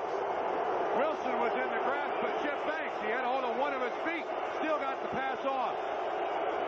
The Raiders, the masters at playing beat the clock. Try to do it again. Marcus Allen takes it inside, and he's down to the 13-yard line. As the game clock is down to 1:02, the Raiders call timeout. They have 1 left. They have to get in the end zone. 12 yards on the run by Marcus Allen. The previous play, that's a highlight. That's a season highlight. Wilson, as hurt as he is, the lack of respect he gets, Chip Banks on a blitz from the outside against Bruce Davis. Now watch, he reaches out, he's got his hand on his leg. Wilson is almost going down. Still able to get the ball off. A big reception for a first down. And why wasn't he ruled in the grasp? Wilson 14 of 30, 205 yards, a touchdown, and an interception. I think that was a live play. I think you have to have a little better grasp than that. Well, if you're a Cleveland Brown fan, he was in the grasp. Okay. So the Raiders, tell you, you know you have them beat when the gun goes off and you look up at the scoreboard and you're ahead of them. That's it. Not until then. That's it. So the Raiders now have the ball. 13-yard line of Cleveland. As you see, the clock shows 62 ticks left. 8th play of this drive for the Los Angeles Raiders. It's 20-14. Cleveland in the lead. Raiders need a touchdown. First down.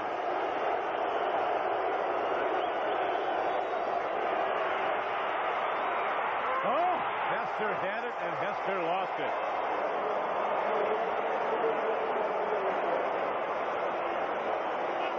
He was inside Hanford Dixon. No protection in there whatsoever. Top of the screen, you see him beat him right at the line of scrimmage. Should have been caught. Should have been caught. It was a touchdown all the way, but Hester could not hold on, and so the down goes to 2. The line of scrimmage just inside the Cleveland 14.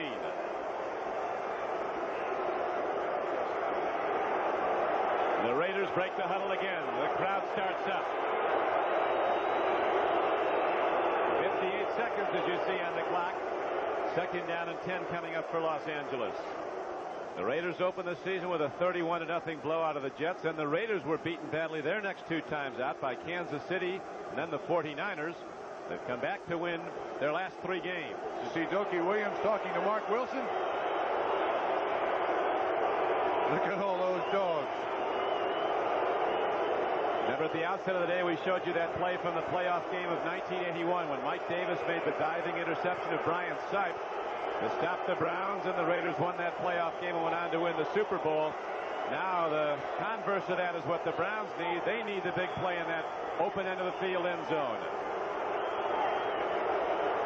Wilson at his leisure now with the backing of the official, waiting for the crowd to quiet down. Cleveland defense trying to get quiet.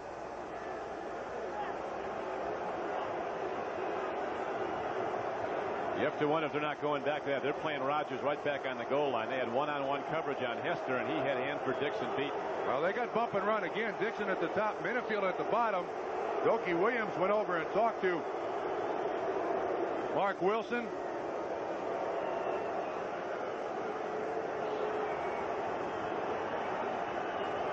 So Mark Wilson, who's thrown the ball 30 times today for over 200 yards, 1 touchdown, 1 interception, sets his team again. If Chris Barr had not missed that field goal earlier, the pressure would not be so heavy on the Los Angeles Raiders to get the ball in the end zone. A field goal would tie. We'd go to overtime. It is conceivable, as you note, Trump, that the officials can call a personal foul on the stands, but they don't leave the building alive if that happens. So we won't see one of those. There's a lot of talk, and this is really doing the Los Angeles Raiders a big favor.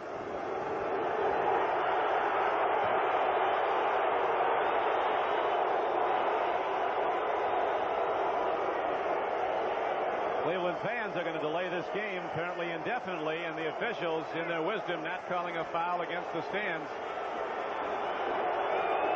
You can't call signals in this. We might see a flag.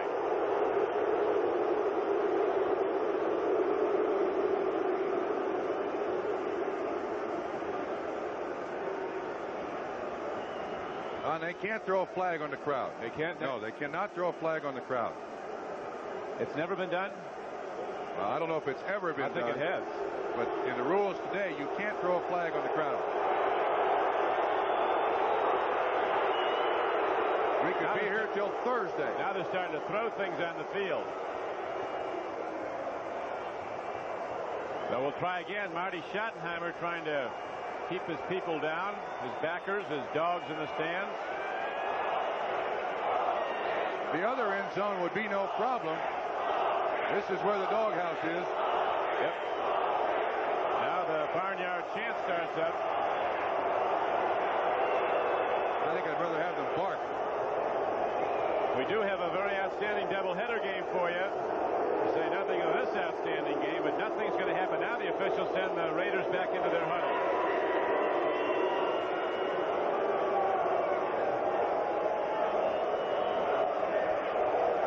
So 58 seconds still on the clock, and still second down and 10 arising for the Los Angeles Raiders at the 14-yard line of Cleveland. The Raiders trailing in the game 20-14. A dog bone. He's got his dog bone.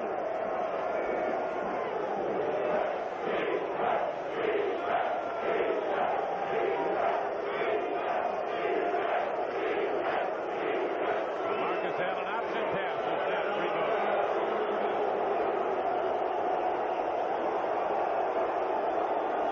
Now the noise levels come down a little bit.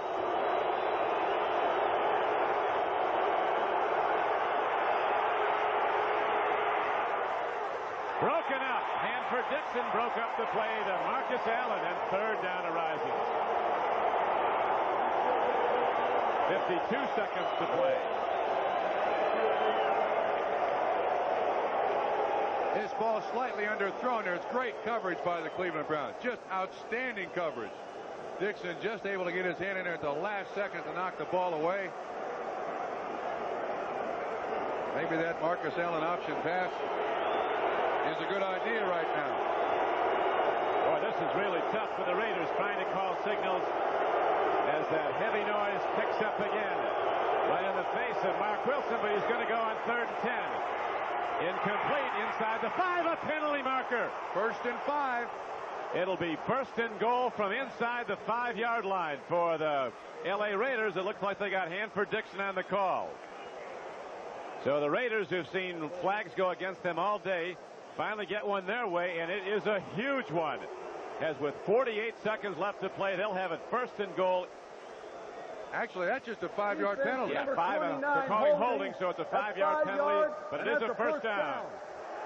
It's a holding call for 5 yards and a first down, and so the ball is now spotted at the 9-yard line.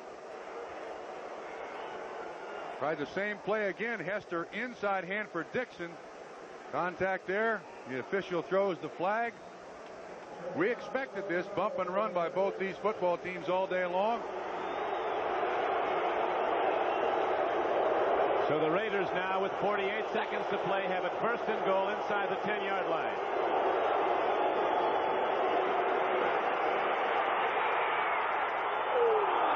Would have been intercepted, but Hanford Dixon on the wet turf lost his footing going for the ball as Wilson was under pressure, so it falls as an incomplete pass. And 3rd down. 2nd down comes up now for Los Angeles. Boy, you talk about a gutty call. Cleveland Browns defense came with a blitz. Al Gross, the strong safety was right in Mark Wilson's face. Al Davis has been through a lot of these, but this is as tough as any. And the same for Art Modell across the other way as he watches his team hold to a 6-point lead. 20-14.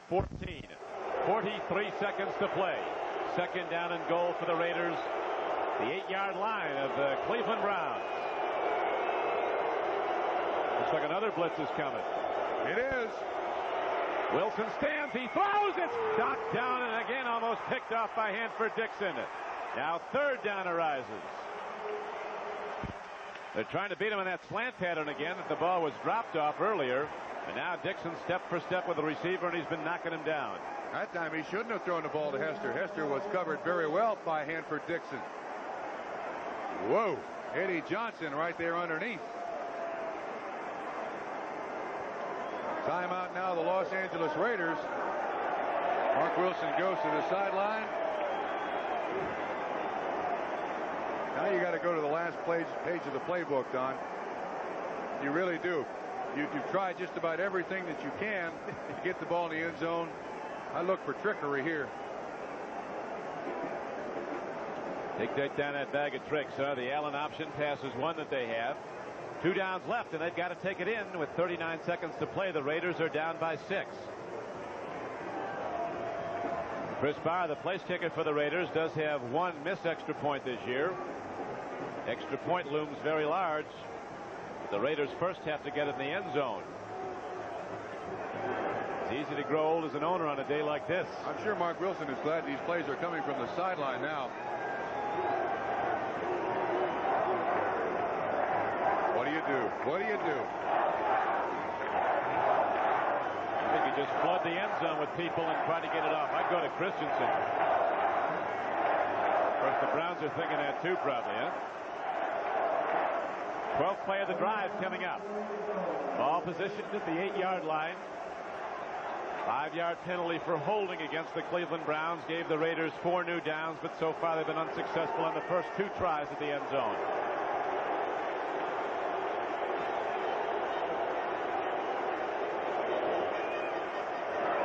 Third down and goal now for the Raiders. They trail 20-14. Broken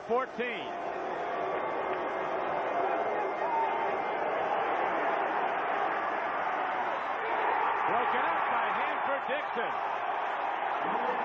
Dokie Williams was the man they were going to, but Hanford-Dixon has made 3 consecutive plays now after he was beaten, but not burned when the ball was dropped.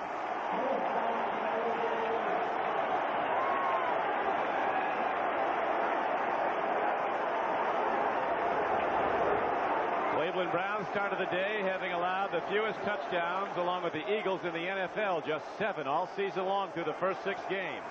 They've not allowed the Raiders any second half points today. Los Angeles had a 14-7 lead at halftime.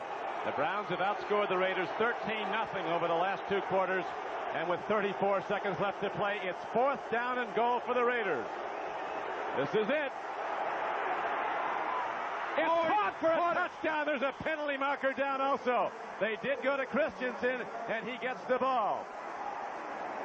Todd Christensen catches the ball off the turf. It's a touchdown and also a penalty call on the play. The touchdown will go, and the greatest team in football is beating the clock. The L.A. Raiders make it happen with 29 seconds to play, a game they were seemingly out of. On a defense, decline the penalty. The touchdown is good. 15 yards on the kickoff for throwing a helmet. Unbelievable. But not when it's the Raiders. Christensen won the war of contact there. But now it's not over. The Browns, it's tied right now, so the extra point has to be good, and even if it is, there's 29 seconds left for Kosar to try to get the Browns in position. Barr's missed one this year so far, Don. Chris Barr ready to try the point after that'll break a 20-20 tie. He gets it, and the Raiders lead with 29 seconds to play. Another helmet is fired down in the field, this time by Minifield, and another flag is thrown. So now they'll kick off from 30 yards farther. What a comeback. You realize that the Los Angeles Raiders had 8 plays inside the 25-yard line? Another flag on Frank Minifield. What a catch by Todd Christensen. Man sitting with Al Davis is Sam Berkovitz, maybe the all-time Raider fan. He's almost ready to come out of the box. Look at that. That ball thrown low. Christensen does a great job with the contact. Watch once again. He looks left, waits for Christensen. He sees the contact, stands right in there. Oh, what a catch. We'll watch the reaction. Davis on the left, Modell on the right. The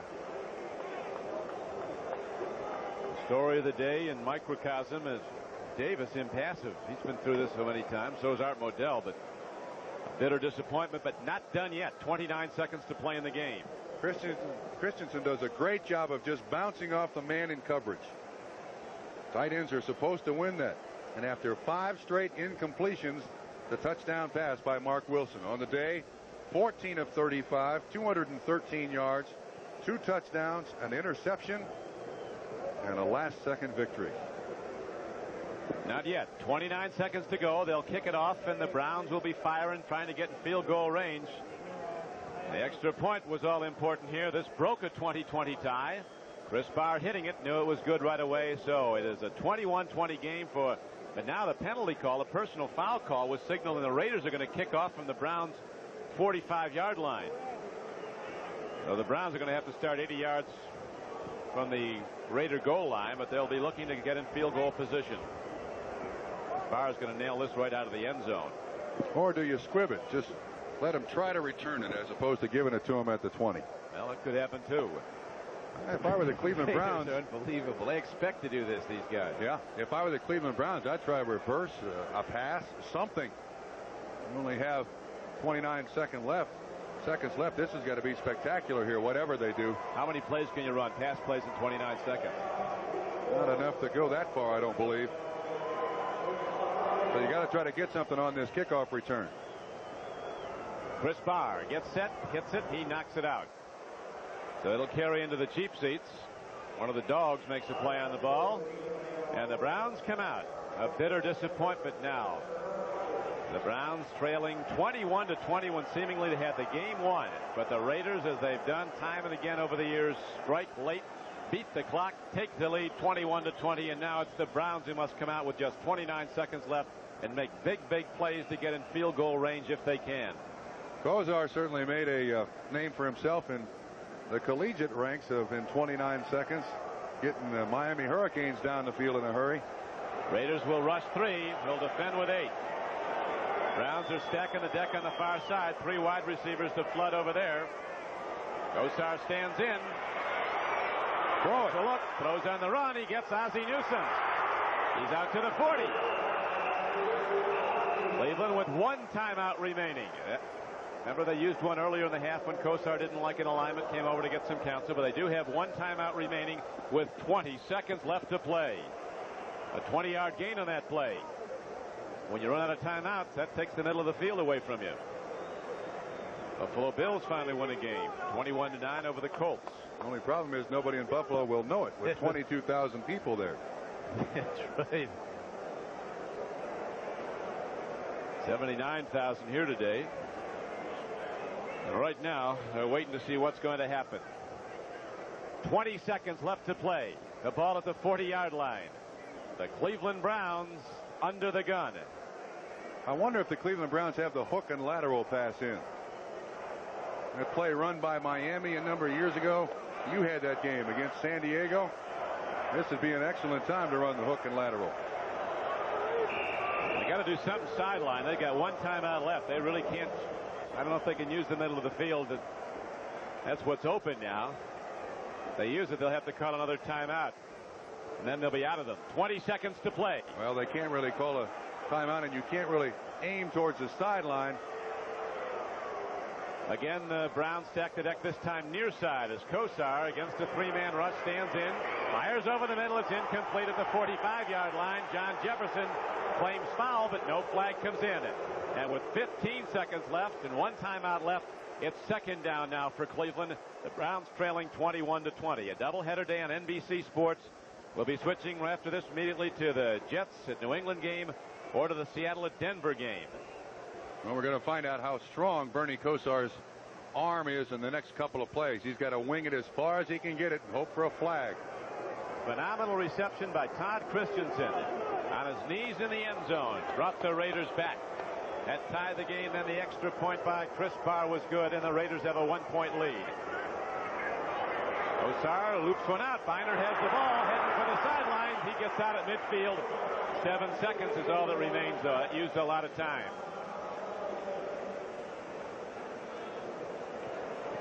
You got to give it 1 shot. Throw it up as far as you can, and of course the game can't end on a penalty on the defense, so you get 1 more chance, and that could be the field goal attempt. You got to air it out then all the way down. Bernie's drawing plays on the sideline there. Hope for a defensive foul. Yeah. He has no timeouts left. So Bernie Kosar. Wait a minute. The scoreboard says they have 1 timeout left. Yeah, they do have 1 left. They do have 1 left.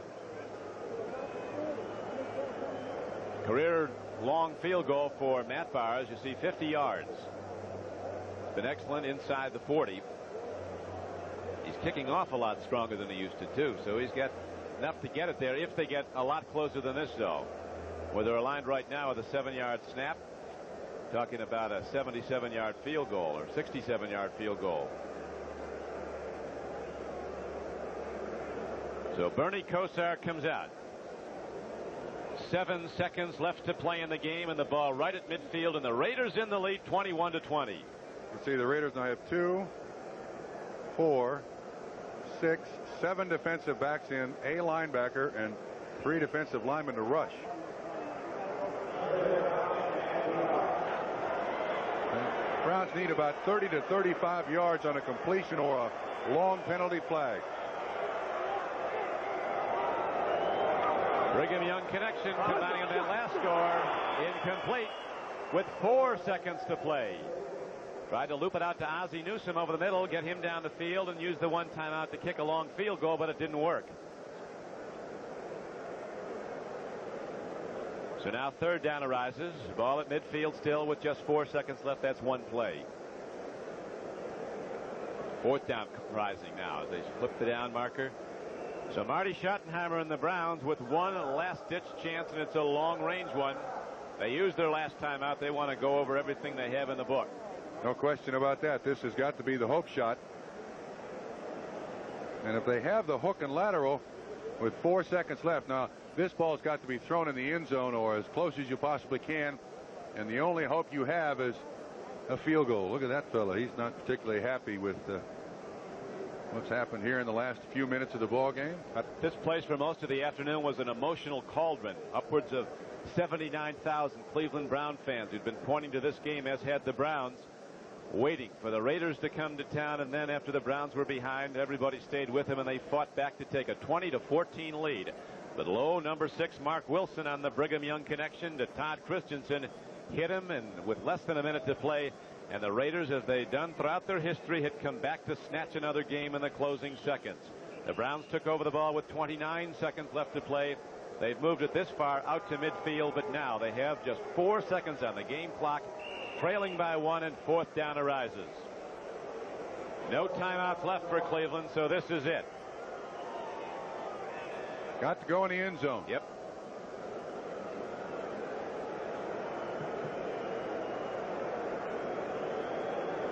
All they can do is fire it as far as they can.